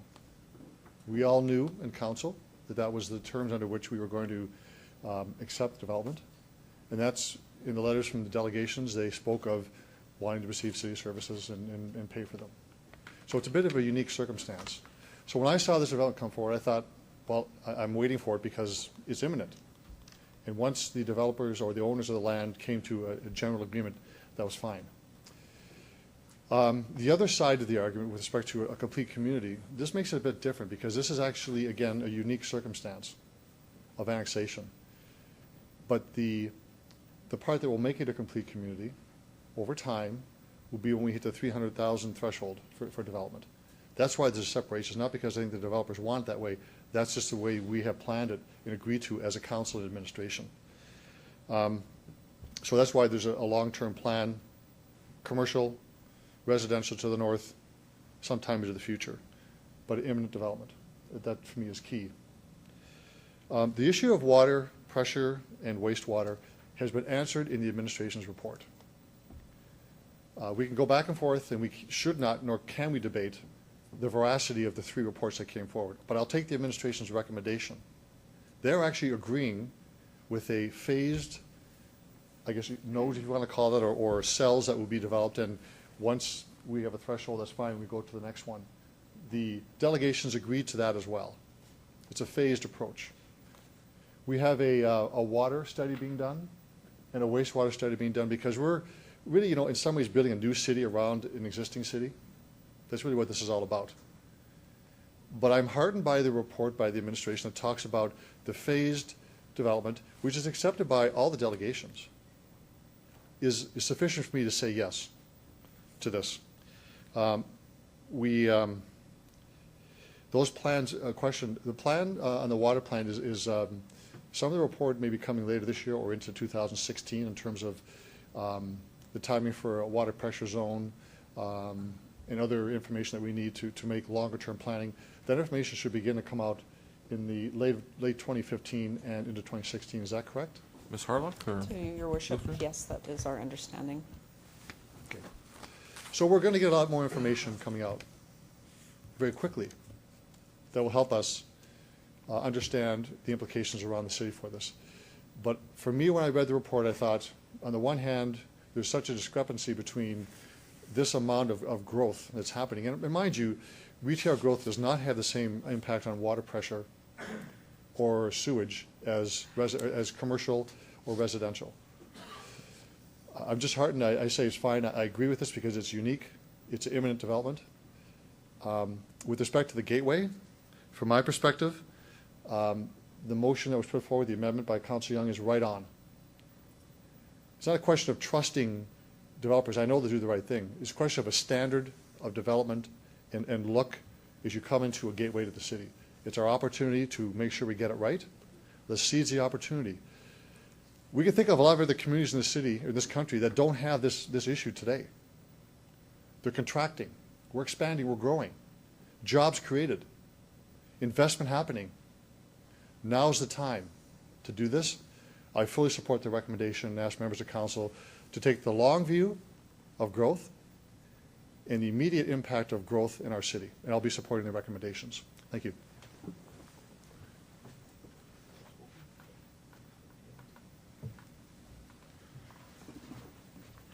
Councillor O'Donnell to close debate. Thanks very much. I appreciate the time that we spent on this in the debate, and I pride myself on coming into council and not making up my mind, so you have helped me make up my mind. When we annexed the land, we made a promise that services would be brought forward. Mayor has articulated that. I agree with that notion. Two, we're in a situation where we have a commercial development that wants to come to our city. And I admit, coming into Planning Commission and into this meeting, the 1.9 scared me, still scares me. But I also look at the report and I read it very clearly, and I try to identify on your behalf that every time something comes forward, it comes forward to planning and then here. And I have to believe someone on council is going to ask, excuse me, what about water pressure? Excuse me, how's the sewer system working? And that's what we do. And that's where this goes. So I'm all in. Thank you, Councillor O'Donnell. We've all had our speakers. He's closed debate. I'll call the question on the report. All those in favor? Those opposed? Motion is carried. Move on to our next report, Public Works Infrastructure Committee. Councillor Bryce. Thank you. I rise to bring forward CR 15-86 from Public Works and Infrastructure. The following recommendations for the snow storage site user fee. Do you have a seconder for that, please? Okay, Councillor Hings. Thank you. The recommendation is that administration implement a pay-per-load fee system as described in option 1 to align the operations of the snow storage site with Design Regina official community plan. Number 2, that the administration be authorized to incur a one-time usage of the winter road maintenance reserve to fund the capital cost associated with the snow storage site fee implementation. And number 3, that the city solicitor be directed to prepare the amendments in the Clean Property Act. So we at Public Works and Infrastructure took a good look at this and debated it for quite a while. The gist of it is that the city uses 40% of the snow storage site. The private sector uses 60% of it. So we at Public Works felt that 60% that the private industry is using for the snow storage site, that cost should go to the people actually utilizing that. So hence the recommendation. Thank you, Councillor Bryce. Other speakers to the report? Councillor Murray. Thanks, Your Worship. I'm just wondering about the risk that as we start to charge, people don't dump the snow there, but instead dump it someplace else, city property or sites where it's not intended to go. You know, somebody's back alley, who knows where they might end up finding a spot to dump it. It's more convenient, it's not going out of town. Provisions to deal with that, or have we given thought to that? Ms. Gizmo. Through your worship, amendments are being proposed to changes to the Clean Properties bylaw that would address illegal dumping. So somebody illegally dumps someplace in the middle of the night because most of the snow is being removed in the middle of the night. How do we make sure that we can actually hold those parties accountable? Ms. Gizmo. Through your worship, enforcing it will be a challenge in identifying who has done the dumping, but certainly if that activity were to start to occur, we would take steps in monitoring it to try and enforce it as best we could. I mean, I would hope that those that are employed and paid to haul away the snow would actually do their job, but we know that it does happen where things find their way into the inner city, onto vacant lots, into our alleys, and now it's left up to us to take care of. So I'm a little hesitant. I appreciate the need, and I know that we need to do this, but that would be a concern I would have, is the illegal dumping side. So as long as we're working towards addressing that and having a resolution towards that, I feel comfortable with that, but I think it's something we need to be cognizant of. Thanks, Your Worship. Thank you, Councillor Murray. Other speakers? Councillor O'Donnell. Thanks very much. Can I ask a little bit about the engagement, specifically not to the ones that are hauling, but to the people that are landowners, so whether it is malls or whatever. Were they asked about this or informed about this? And if so, can I get their reaction, please? Ms. Gizmo? Through your worship, I'll ask Mr. Kyle to talk about the engagement process and how we reached out to the various stakeholders. Mr. Kyle? Through you, Your Worship, not only did administration contract those haulers that they knew were using the site, we sent out notifications to 1,200 commercial businesses in the city that would potentially use snow services to inform them of the work we were undertaking. Thanks very much. And did those people respond? And I'll ask it this way if I could. One, did they know that they were not being charged for a snow site? That'd be one. And two, what was their reaction when they understood that there would be a fee likely to be passed on to them? Mr. Kyles? Through you, Your Worship, we through the surveys, we did not track who submitted the survey results back to us, but the results we received back were very low, both from the contractors. So if the businesses filled out the survey online, I don't believe we'd be able to distinguish between a business and a contractor. Okay, thanks. So if this passes and we go forward, can I ask, what's the communication going to be to, and I'll be specific, to a mall? So what are they going to hear? Ms. Gizmo? Through your worship, I'll ask Mr. Kyle to expand on what our communication plan is for implementing this. Mr. Kyle? So through the process, we did let them know of the options we were presenting, and we will be doing a much larger communications component if this is passed. We expect it'll take some time to implement. It's not like this will be implemented November 1st. We need to set up the site and try out the communications, so we will have time to work through that and work with communications on getting the message out. Part of the contact with the snow haulers and those that did show up at the open houses was, that was their concern, is making the businesses aware of the potential cost implications. Thanks. Wondering if, as part of the communication plan, that there would be, and I'm not sure how else to put this, I'm just thinking on my feet, but an onus on the mall operator, I'm just picking on that title, to understand where the person who they employ is taking the snow to. In other words, an understanding that is not just implied but required. Ms. Gizmo? Through your worship, we could certainly look at how to make sure that that message is very clear. I mean, on one hand, if someone wishes to have their snow hauled 200 miles away from the city of Regina to an acceptable site for that jurisdiction, I have no issue with that. I have an issue if it's being dumped within our boundaries or the immediate boundaries around us, that where it's not. I would suggest that what's important here as well is that, and I should ask the question this way, is it by law that we actually have to have an environmental site? Is it by law that we have to have it to a certain standard? Is that fair? Ms. Gizmo? Through your worship, I'll ask Mr. Kyle to expand further, but I believe at this time in Saskatchewan, we don't have some of the same regulations that you would find in other provinces. Okay. Mr. Kyle, do you have anything to add? Through you, Your Worship, that is correct. Currently, Saskatchewan does not have the same environmental regulations that other provinces in Canada do. We would suspect at some point in time this may change. Thank you. So I would ask that in the communication plan that information, that our standard and what we're trying to do is part of that. I think everybody needs to understand that, not just the haulers, but those that are asking for snow to be picked up. We've kind of talked about this for a long time, and I'm going to be voting in favor of this. Thank you, Councillor O'Donnell. Councillor Hinks. Thank you.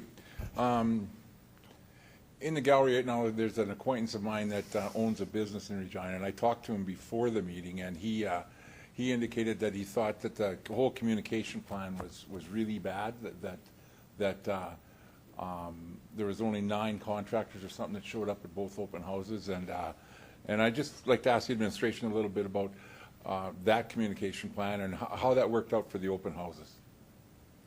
Ms. Gizmo?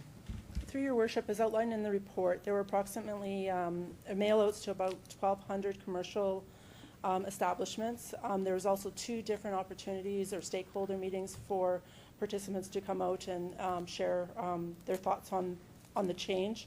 Additionally, those same mail-outs, there was an opportunity for them to participate on an online survey, as well as we did conduct a telephone survey to try and get the broadest stakeholder group that we could get in the process. Councillor Hinks? I don't know what to say, but do you feel we got the proper response that we needed to get to really get a feeling of everybody? Ms. Gizmo? Through your worship, I'll ask Mr. Kyle to speak to that. He was actually at the 2 stakeholder engagements, and he can speak to the turnout and what he heard at those meetings. Mr. Kyle? Through you, your worship, the concerns we heard at the meetings and through the stakeholders and online surveys were fairly consistent. There was general non-support for charges, but if the consensus was felt that if we did have to implement a fee or a charge, that it would be based on a per load basis as opposed to a seasonal or a flat rate. We did try our best to communicate to the groups. We did take surveys down of vehicles using the site and businesses using the site. If they're rented vehicles and that, it's very tough for us to get in contact with them. We hope that by sending the 1,200 letters out to the businesses, that would spur response. My experience, if a lot of these, those that do the most of this work, a lot of the bigger contractors seem to have shown up and expressed concerns, and we did take their feedback. Was it mostly the trucking companies that showed up at these stakeholder or open houses or whatever they were, or was there a good mix of businesses and the truckers? Mr. Kyle? Through you, your worship, the majority of the turnout at these events was contractors and trucking companies that typically do the work. We didn't see very many businesses show up at either of the open houses. So it's probably going to be a surprise to a lot of those businesses when they get it, and our phones are all going to ring. I don't know, but thank you. Thank you, Councillor Hinks. Councillor Fundura? Thank you, Worship.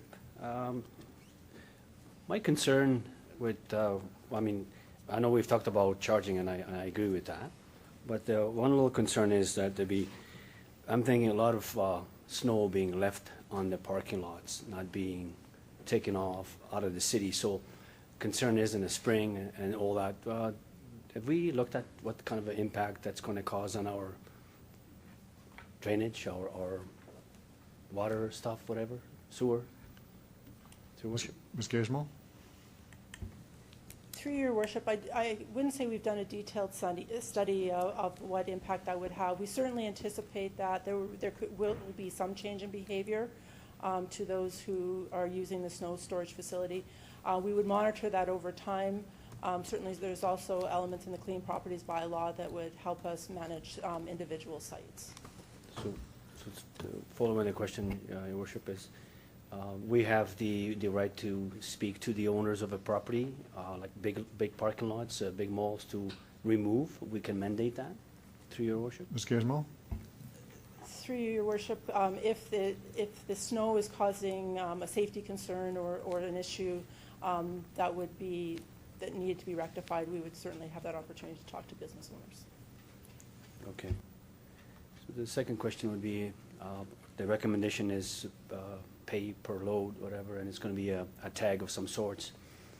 Is that the direction that we are going to be going, and how is that going to be monitored? Is there going to be a computer station or some kind of a signals that are going to be monitoring 24 hours? How is that going to look like? Ms. Gizmo? Through your worship, I asked Mr. Kyle to explain the technology and what the process would look like at the snow storage facility. Mr. Kyle? Through your worship, the radio ID frequency cards are actually a small card that would be attached to the windshield of any vehicles hauling snow. There would be a monitor, a sensor out there that would detect the identification number of the frequency on the chip that would tie it back to that vehicle. We're looking at a wireless solution where this would be tied back wirelessly to a monitoring system through IT at City Hall, where we'd be able to track the loads and process the billing. Thank you for that. So if someone comes and shows up without a tag, I mean, I know you said to your worship, you're going to be advertising and going out to the public information and education on someone comes up without a tag. You have, like you say, you will be, that individual will be sent away. So is there going to be well, of course, there's a physical presence of workers on site. Ms. Your Gizmo? worship? Through your worship, Mr. Kyle can talk about how we'll phase in the process and then what additional site monitoring we'll have at that location. Mr. Kyle? Through your worship, we're considering either a gate option, that the gate would not open if they did not have a radio frequency trip, so they would have to be diverted around. But we also will have site, we do have site out there, personnel out there when they're hauling snow in order to make sure that the operations are efficient and they know where to dump, and we're doing our leveling and piling operations. Okay, and I think there was a question asked about the jurisdiction. Anyone who comes outside the city, provinces, and did I hear right, your worship? Province, there's no environmental regulations that a farmer cannot set up a dumping station just outside of the city, your worship. Ms. Gizmo? Through your worship, I am not aware of any restrictions for someone to set up an independent snow storage facility. Okay. Okay, I'll leave it at that. Thank you. Thank you, Councillor Fundera. Other speakers to the report? You want to close debate? Before closing debate, other speakers? Councillor Murray, you want to take the chair, please?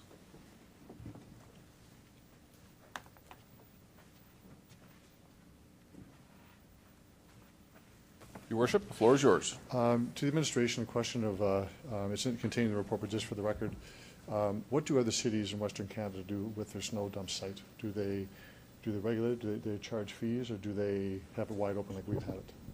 Ms. Gizmo? Through you, Mr. Deputy Mayor, Mr. Kyle will explain. There's many jurisdictions have many different options. There's no one common consistent approach, but he can talk about some of the examples that we looked at in the report. Thank you, Mr. Chair. We did survey other municipalities. Very few of them are actually starting to accept private snow anymore, but the ones that typically do are charging a fee for it. Others do not accept private snow. Some have a per load system, some have an annual permit system. So there's not one consistent set way that these snow sites are handled. Thank you for that. I'm going to support the report, and the reason I'm doing it is that we've asked this for quite a while of a report that would do this, and the administration did, I think, a very good job of trying to contact the haulers and get their perspective.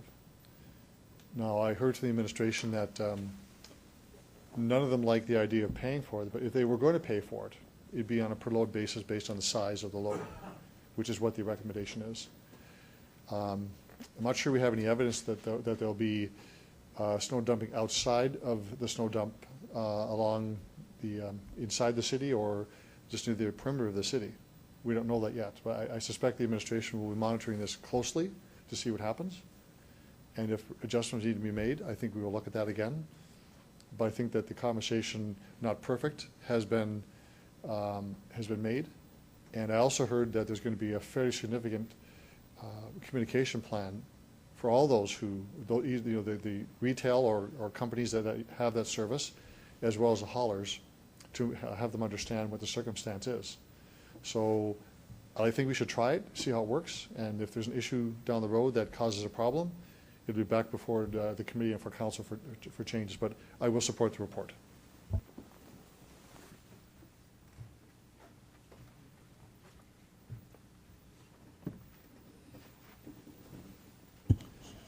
Councillor Bryce to close debate. Thank you very much. I just want to ask, you talked about the clean property bylaw, and it sounded pretty subjective. So if there was snow piled up in a parking lot, how do you define whether you feel it's unsafe or not? Ms. Gizmo? Through you, Your Worship, it would be things like sightlines or safety concerns where people can't see you as they're moving around, or it's impeding something on the site that makes it unsafe. Okay. Do we have measurements that we might take or something like that if kids are sliding down it onto the street or things like that that happen? Is there something that we base that on? Ms. Gizmo? Through Your Worship, we'd have to look at each situation individually. Okay, thank you. Okay, so at the committee level, we did look at what choices we had. We did have a choice not to allow private contractors to bring snow to our snow site. We also looked at the choice of status quo, which would be meaning that the citizens of Regina subsidize the private contractors. And we felt it fair that if you're using something, you should pay for it. So that's why we chose the option that we did. There's a couple things that happen in this option. We as a city protect the environment that the snow dumps on. We also protect those who are actually dumping the snow by the leveling and pushing the piles or whatever they do. I don't want to pretend I know what they do because I don't. And we also allow a place for commercial snow dumpers. I don't know if that's the right terminology either, but we do allow a place for that snow to be dumped. So we thought it was a happy medium that we actually was good for the city. So I'll leave it at that. Thank you, Councillor Bryce. Having closed debate, there are no other speakers. I'll call the question on the report. All those in favour? Those opposed? It's carried. Your Worship, can I move a 5-minute recess or 10 minutes? If it's 10 minutes, I'd agree with it. Sure, 10 minutes then. All those in, seconder for the motion? Councillor Hawkins, all those in favour? Opposed? Carried. 10 minutes back at, by that watch, 25 to the hour.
I'd like to call the meeting to order if I could, please.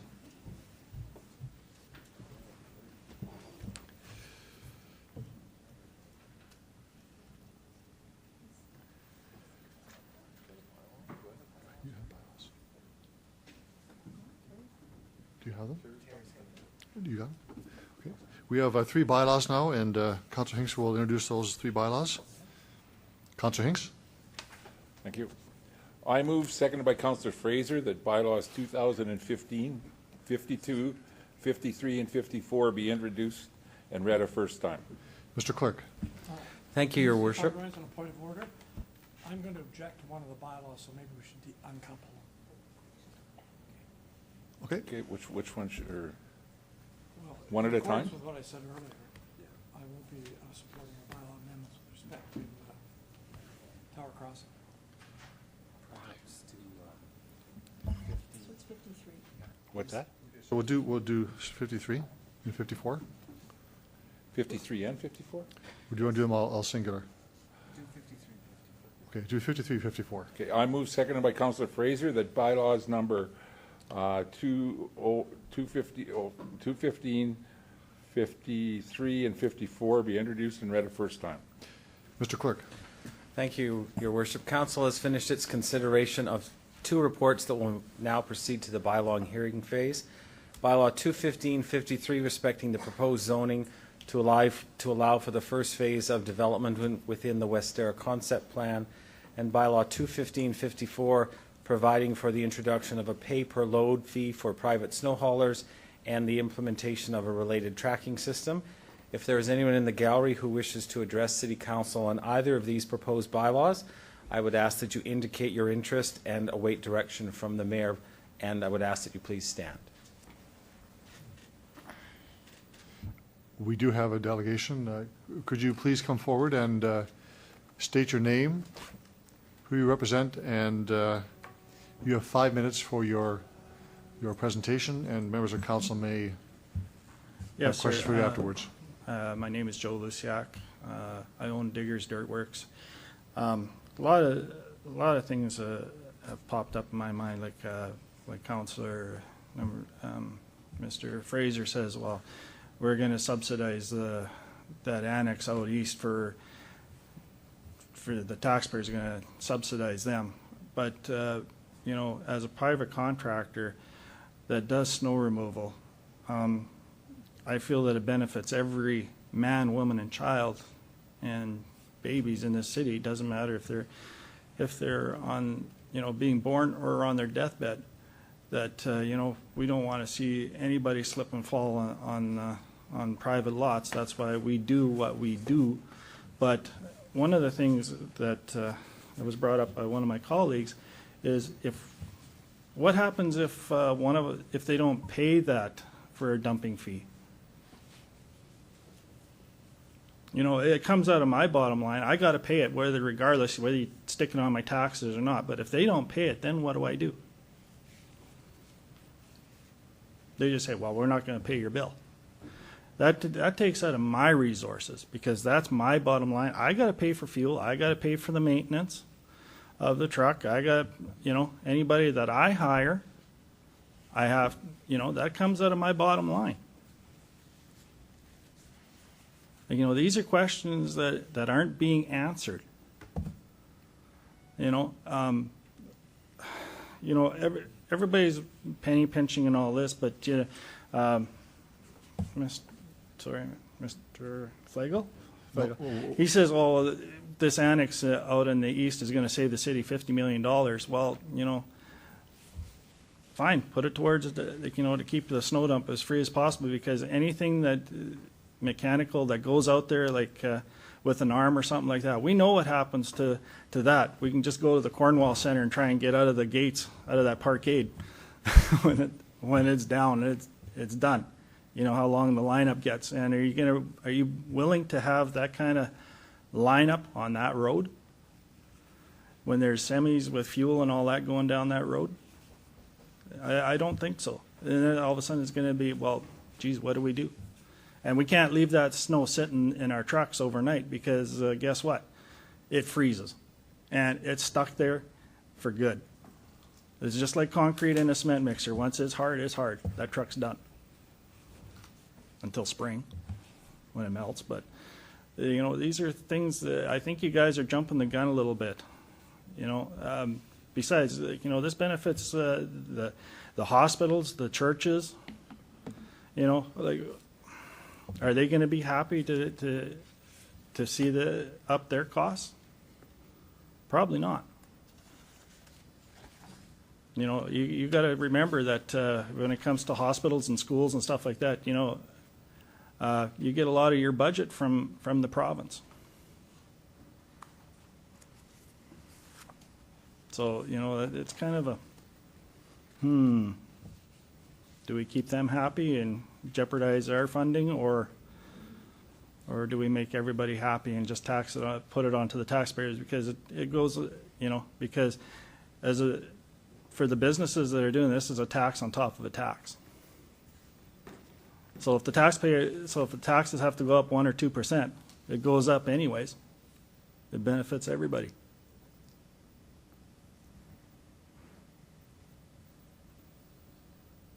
Is that at the end of your comment? Because there may be questions now. Yes, sir. Okay, thank you very much for your presentation and your perspective. Councillor Fraser. Okay, thank you, through Mr. Mayor. Yeah, thanks a lot for your presentation, and thanks to you and your counterpart here for staying around so much. I do have a question for you here, if you don't mind. There is a, excuse me, there's a question of you, so if you wouldn't mind coming back to the podium, please. Thank you very much. Thanks. So just a couple of questions here.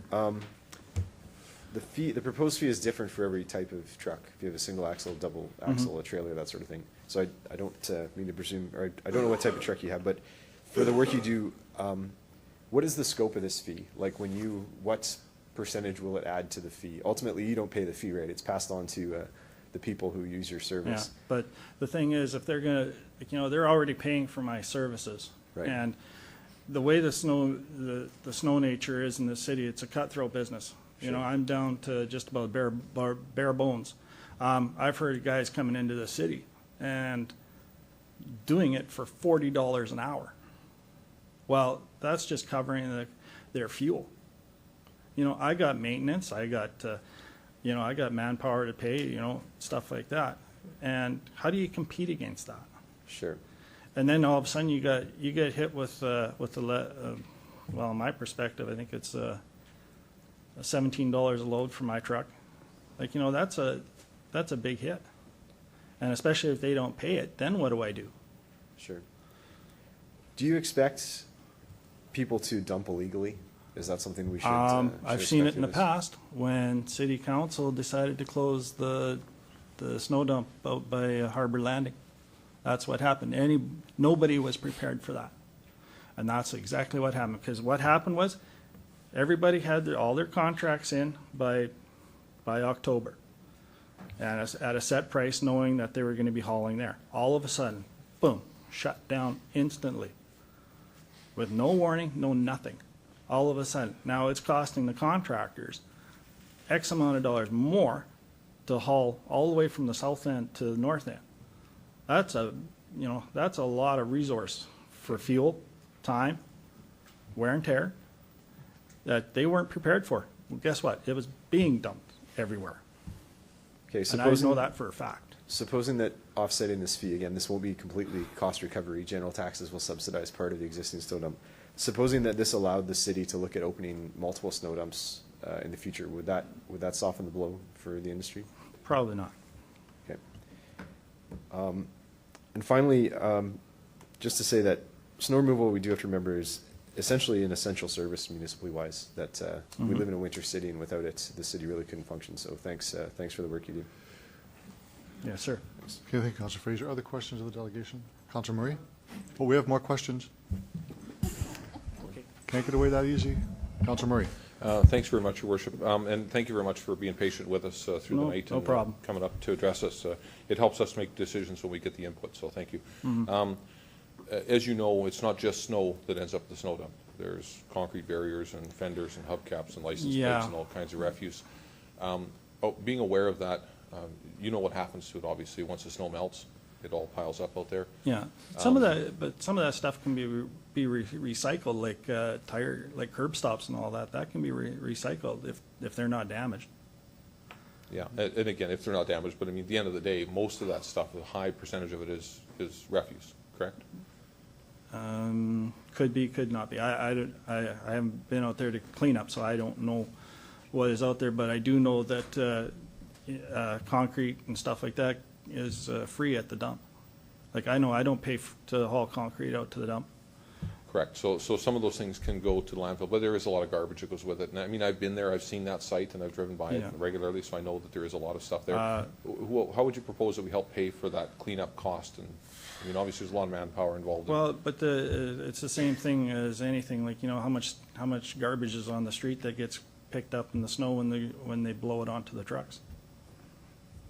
Yeah. You know, it's a catch-22 situation. It is, and so at the end of the day, it goes back to the taxpayers that. Yeah. Yeah. So, you know, keep it simple, and, you know, like don't make us look I used pack mule last time, but you know, don't make us the bad guy, and then for something that you guys want to do, you know, put it across the board. Like, I don't mind paying a little extra taxes because I'm paying for stuff now that I don't agree with. Like, you know, I'd like to recuperate my 18% that I'm paying for the next 4 years for the stadium, but I can't do that. I wish I could, but I can't. You know, there's stuff like that you know. Yeah, no, I appreciate that, and I appreciate you coming forward, and thanks for taking some questions. I think there may still be more. So Thank you, Councilor Marie. Councilor Bryce. Thank you. Would you prefer that we close the snow dump to private dumpers? That I can't answer. I don't know. I'm sure, I know there's been some talk about getting a snow melter. Some of the contractors investing in a snow melter. Now, if that happens, which is going to, you got to think again. We just went through it earlier about what the sewer's going to take. I've actually been looking at it myself, because, you know, this is just another nail in the coffin for me, whether I continue or not. I've already talked to one guy this afternoon. His contracts are up. He's going to give them up because of this. So just to return to the question through your worship, so would you rather we close the snow dump to private contractors and only have it as city use? No, leave it as is, because it's going to go to the taxpayer anyways. Leave it the way it is now. Because, you know, what like it was mentioned before, well, what happens if they're going to stockpile right on their property? You know? Then all of a sudden, oh, geez, and then all of a sudden you got no place to haul it. What are you going to do? This is something that wasn't really thought out, and it was just like, oh, well, we're going to go for it. And as far as the amount of people that were at that meeting, I think there was only like 12 that I counted at the one of the meetings, and it was like, well, this is it. This is the way it's going to be, and this is the way it's going. No ifs, ands, or buts. Thank you. Thank you, Councilor Bryce. Other questions of the delegation? Thank you very much for staying so long to speak to the bylaw. No problem. Thank you very much. Yes, sir. So we had a motion to introduce first reading on two bylaws. I'll call the question on the first bylaw. All those in favor? Those opposed? It's carried. Councilor Hinks, you doing the rest of the bylaw? I move seconded by Councilor Murray that bylaws 2053. 53 and 54. 53 and 54 be read a second time. Questions? All those in favor? Opposed? Carried. I move seconded by Councilor Fandera that Council hereby consents to bylaws 2015, 53, and 54 going to a third reading at this meeting. All those in favor? Opposed? That's carried unanimously. I move seconded by Councilor Young that bylaws 2015, 53, and 54 be read a third time. All those in favor? Opposed? That's carried. So we'll go back to bylaw 2015-52. Okay. I move, seconded by Councillor Fraser, that 2015-52 be introduced and read a first time. Mr. Clerk. Thank you, Your Worship. Council has finished its consideration of bylaw 215-52 or report 1552 respecting amendments to provide a policy framework to guide the growth, development, and servicing of a new east side commercial district and residential area. If there's anyone in the gallery who wishes to address council at this time on this proposed bylaw, I would ask that you indicate so. There is no one, Your Worship. Okay, we'll call the vote on first reading. All those in favor? Opposed? That's carried. I move, seconded by Councillor Murray, that bylaws number 2015-52 be read a second time. Questions or comments? All those in favor? Opposed? That's carried. I move, seconded by Councillor Findira, that council hereby consents to bylaws 2015-52 go to a third reading at this meeting. All those in favor? Opposed? The bylaw stands until next reading of City Council. Okay. We'll move on to our next delegations. D 15-61, Drew Hunter. Mr. Hunter, if you could identify yourself, who you represent. You have 5 minutes for a presentation, and maybe questions afterwards. Thank you. Good evening, Your Worship, Council, and Administration. My name is Drew Hunter. I'm here representing Real Prairie Properties, the ownership group of 2410 Dewdney Avenue. I'm here about our discretionary use application to redevelop 2410 Dewdney Avenue into having either office space and or retail space greater than 1,000 square meters inside of our property. Right now we're completing a complete renovation of the building, which is the former Fiorente Furniture and Dawn's Photo, just east of McIntyre Street. We are planning to make it a new indoor mini mall. The conversion will be very similar to what was done across the street at Regina Center Crossing. We'd like this approval in advance for our leasing, as we have a total of roughly 3,321 square meters of leasable space, and there's a high probability of having either one tenant or a combination of tenants that will take more than 1,000 square meters. And with the current discretionary use status and zoning, we are not able to sign any leases that would have greater than 1,000 square meters of either retail or office space. We believe in the redevelopment along the Dewdney Strip and believe that our project will help with the overall revitalization of the area. Everything in the building is going to be completely redone with the exception of the concrete core. We've got new HVAC, electrical, sewer, water. It's virtually a brand new building, and we believe it will fit in well with the revitalization that's going along Dewdney currently. With the renovation, we will also be increasing the parking on the property from an existing 28 parking stalls to 78 total parking stalls. We've been in discussions with City Planner Ben Mario and have worked in agreement where we will not increase the intensity of the parking with our renovation, whether it be new restaurant tenants, retail office, whatever the case may be. And along Dewdney Avenue, we'll also be increasing the current amount of green space to help liven up the area. So with that being said, if you have any questions about our vision or planned use, I'll now welcome any questions. Thank you, Mr. Hunter, for your presentation. I know there are questions. Councillor Fraser. Thank you, through Mr. Mayor. Thanks a lot. Really exciting project you have here. Just a few questions. You mentioned about the zoning over 1,000 square meters. So is that to say that the whole building is more than that, or would individual tenants within have more than 1,000 square meters? Speaking with Ben Mario, it could be a combination of things. It could be, say, two different retail outfits that are combined 1,200 square meters. We couldn't sign that second 600 square meter tenant as a currently, or just one individual tenant. And right now we've got a total of 3,300 square meters of rentable space in the building. Okay, great.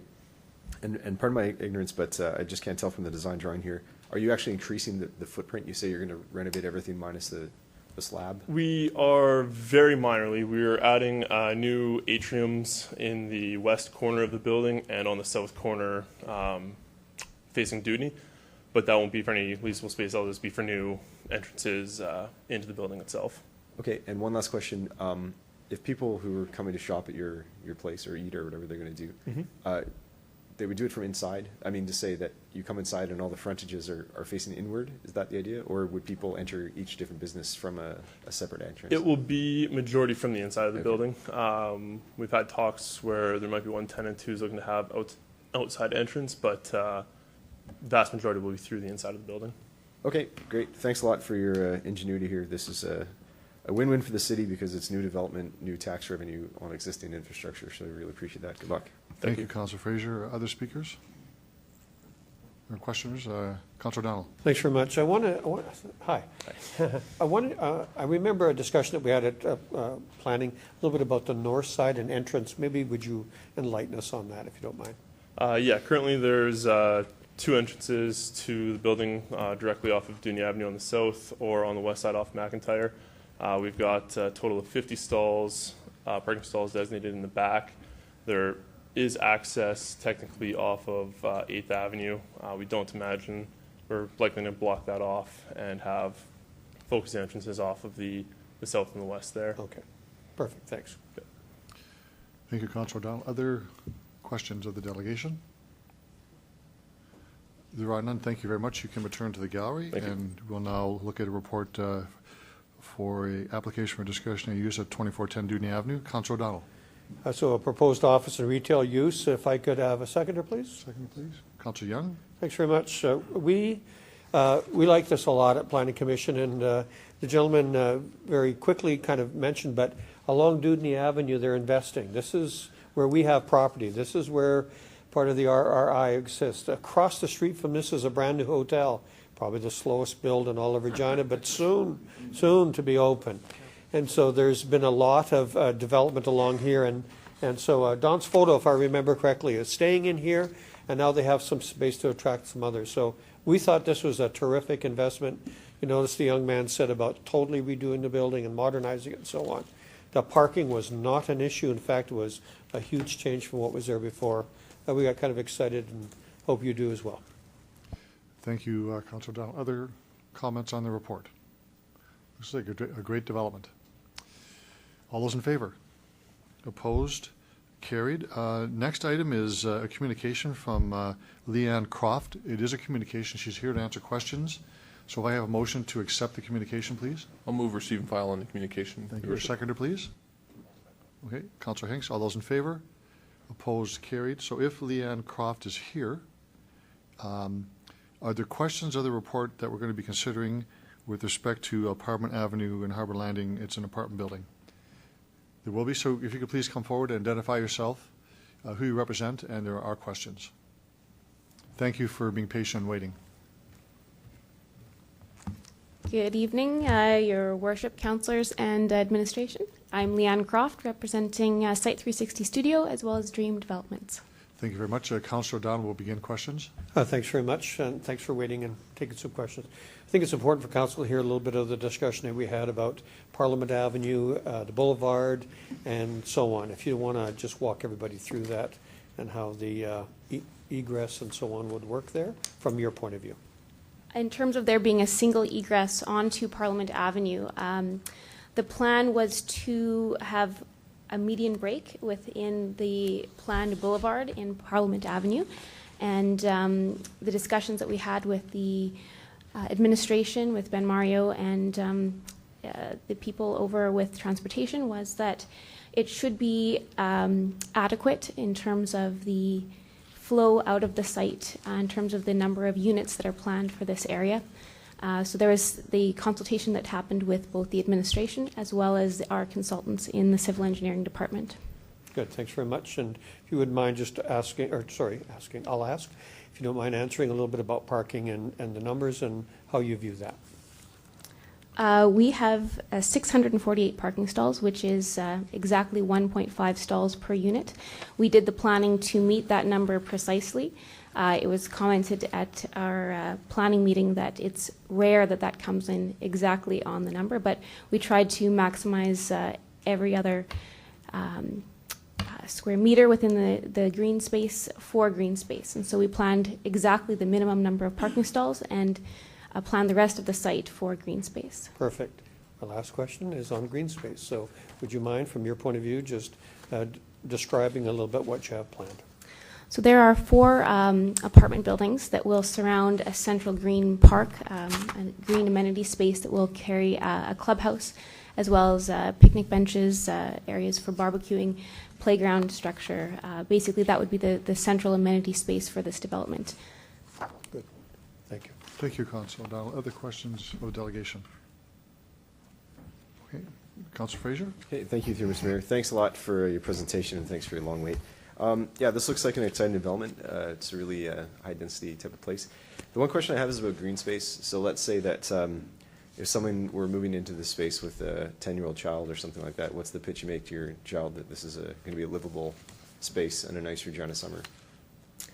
I think in terms of balancing out the desire for density within the space, as well as choosing to live in Harbour Landing, which already has a number of very desirable park spaces for kids, as well as the green network within that space, I think that it would provide a balance of something that is amenities directly out your front door of these apartment buildings, as well as the amenities that the neighborhood in general affords. Okay, thanks for that.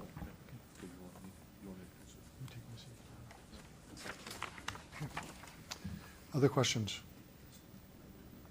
Thank you very much once again for waiting so long to answer some questions. Thank you. Last report on this section is the development on Parliament Avenue and Harbour Landing subdivision. Councillor O'Donnell.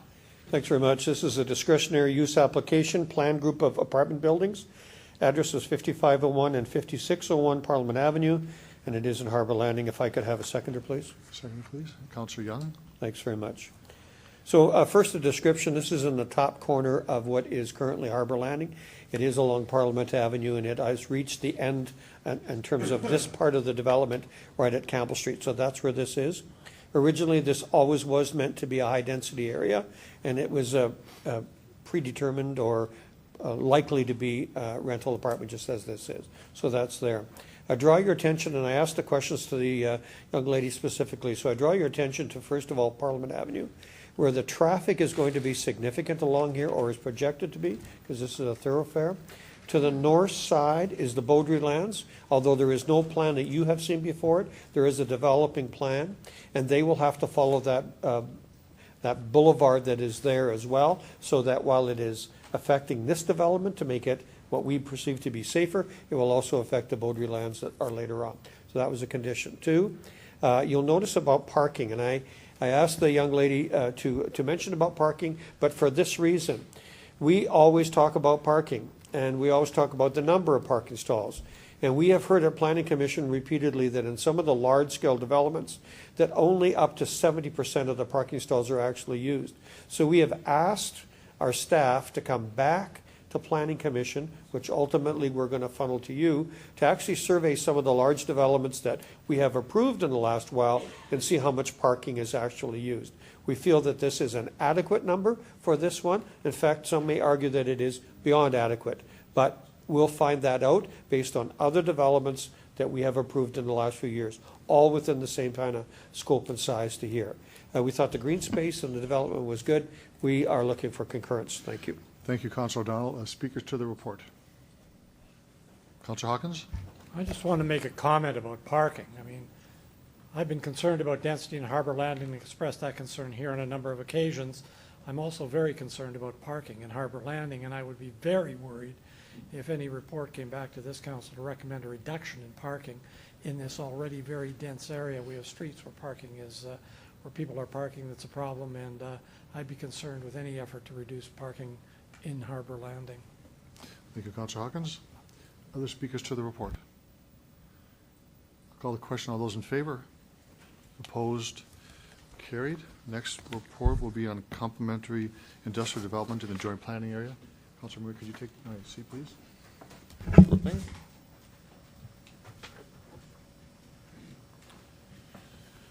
Worship, the floor is yours. Mr. Chair, this is a motion for joint planning area definition of a complementary industrial development. If I have a seconder for that, I'd appreciate it. Councillor Young, thank you. Thank you.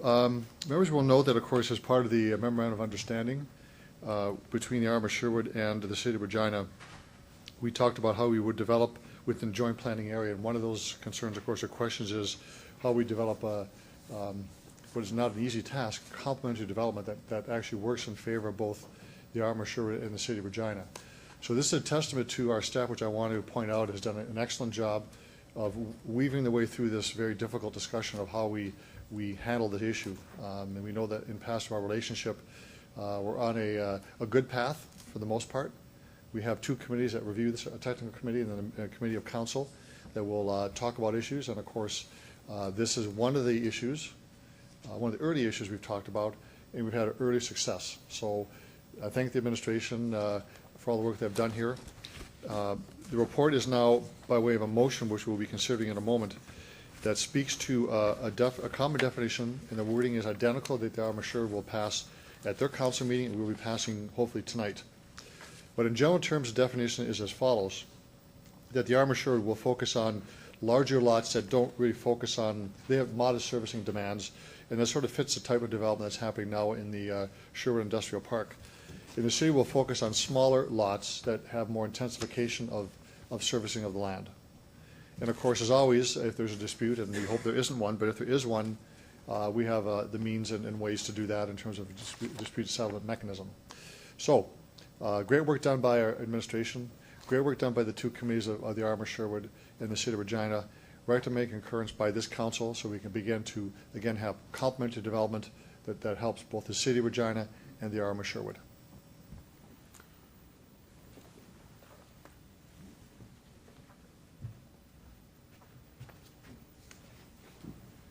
Speakers to the report. Councillor Donald first. Thanks very much. I will be supporting this. Can I ask, has this gone to the RM Council and has it passed? Ms. Harlack? Through you, Your Worship, yes, it has. Thanks very much. I ask just in context, because I read with some interest an article in the paper the other day about the Global Transportation Hub, and how does our definitions fit in with what it is that they have for lot size and so on? Is that a competitive thing, or is that a complementary thing as well? Ms. Harlack? Through Your Worship, just for clarification, you said the Global Transportation Hub? Yeah.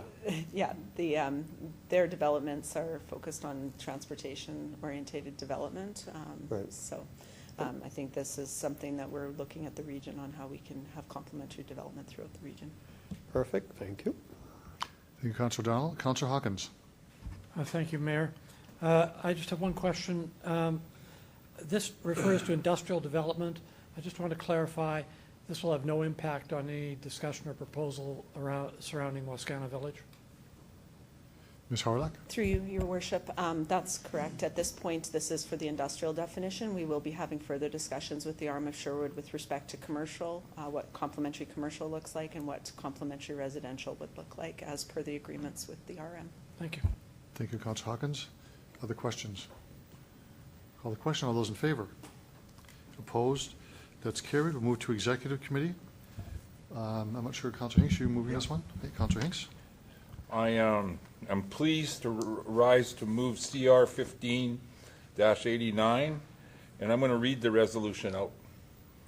Whereas the Royal Regina Rifles have previously been granted freedom of the city, and whereas City Council wishes to recognize the sacrifices at home and abroad of the men and women in uniform, and whereas City Council supports the Royal Regina Rifles as they exercise their right of freedom of the city.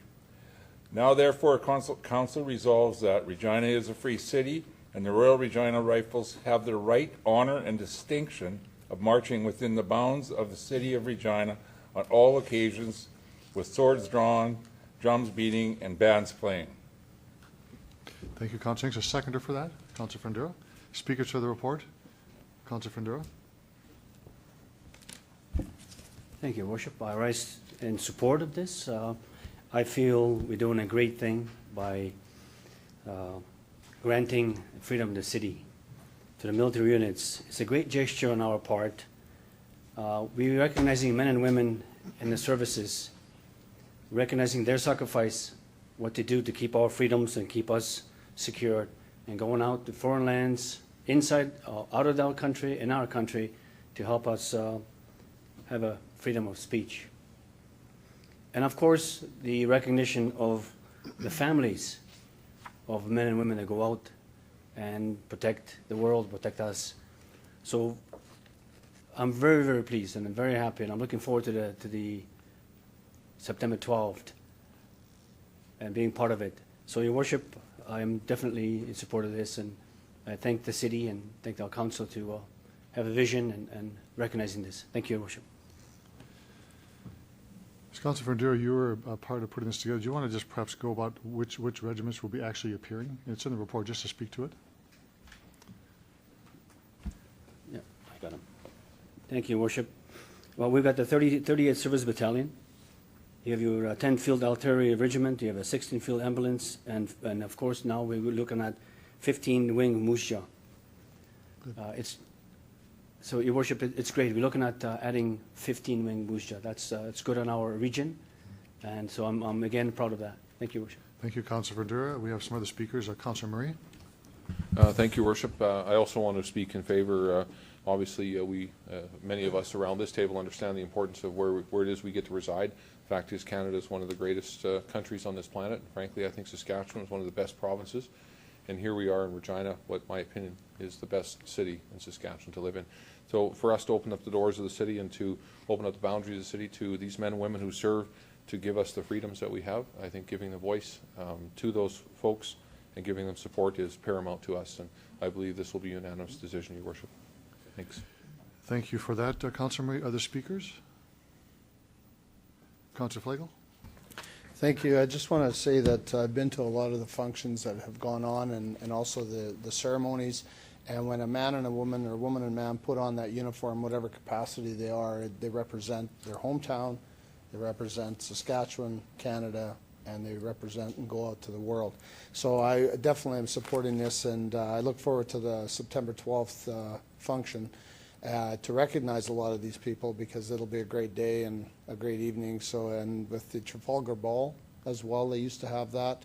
That was another part, a little more of the Navy side of things, but this is also a great thing. I do want to make one slight point of order on, I was at the meeting of his ad executive. It's not on here, and I want to make sure that my name's there to show my support. So we will ensure minutes. that is put in. Yes, to the clerk, we'll make that note. Okay, good. Councillor Hinks, do you want to close debate? You okay? I'll call the question on the report. All those in favor? Opposed? That's carried unanimously. We'll move on to Public Works and Infrastructure Committee, participation in leadership and asset management program. Thank you. Bryce. CR 15-90, on behalf of Public Works and Infrastructure, I'll read the recommendation that the City Council endorse the City of Regina's application to participate in the Federation of Canadian Municipalities Leadership in Asset Management Program. Number 2, that in the event FCM selects the city to participate in LAMP, the City Council authorize the city manager or his or her designate to negotiate and finalize any revenue agreement and ancillary documentation with FCM for LAMP to a maximum value of $175,000, and in accordance with the requirements of LAMP, with funding provided by existing approved funds in the 2015 budget. And number 3, that City Council authorize the City Clerk to execute any revenue agreement or ancillary documents related to LAMP. Thank you. A seconder for, please. Okay, Councillor Hinks. Speakers to the report. Councillor O'Donnell. Thanks very much. So I'm just curious about the application a little bit.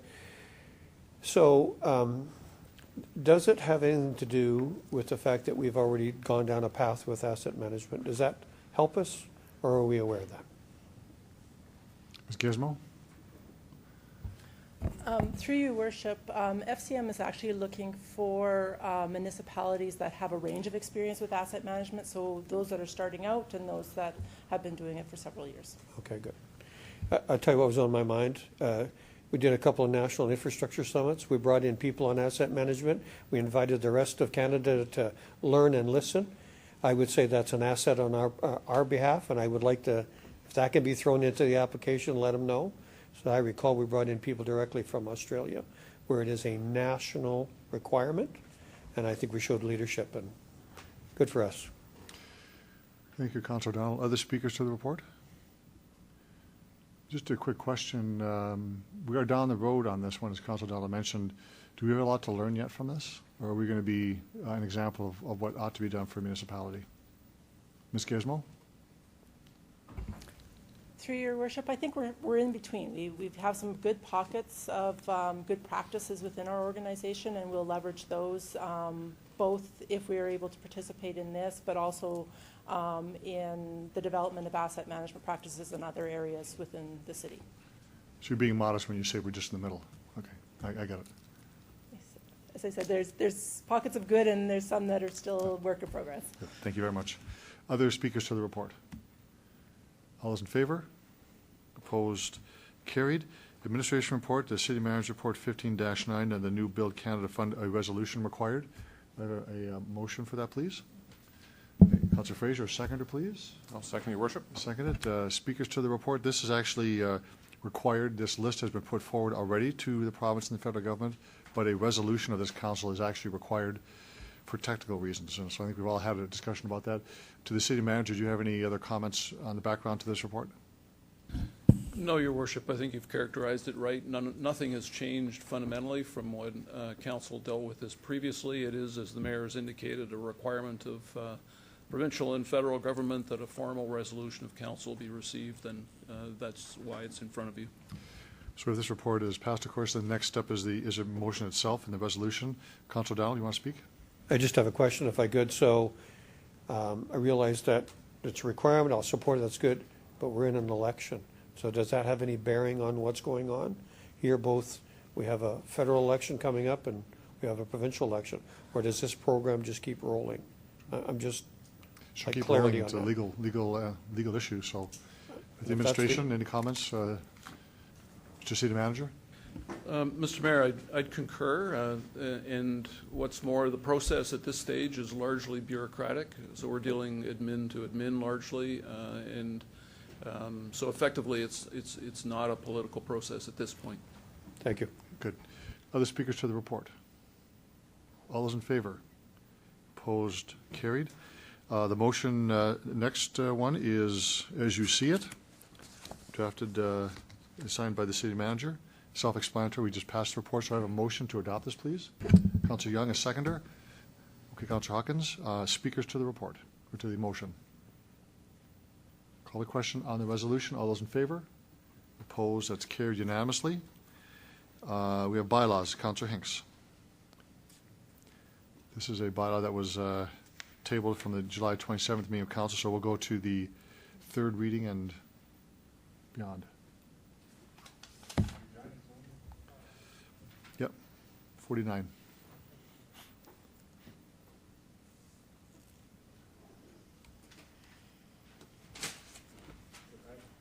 I move seconded by Councillor Bryce that bylaw 2015-49 be read a third time.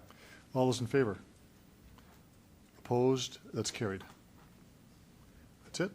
A motion to adjourn. I'll second, your worship. All those in favor? Opposed? Carried. Have a great night, everyone.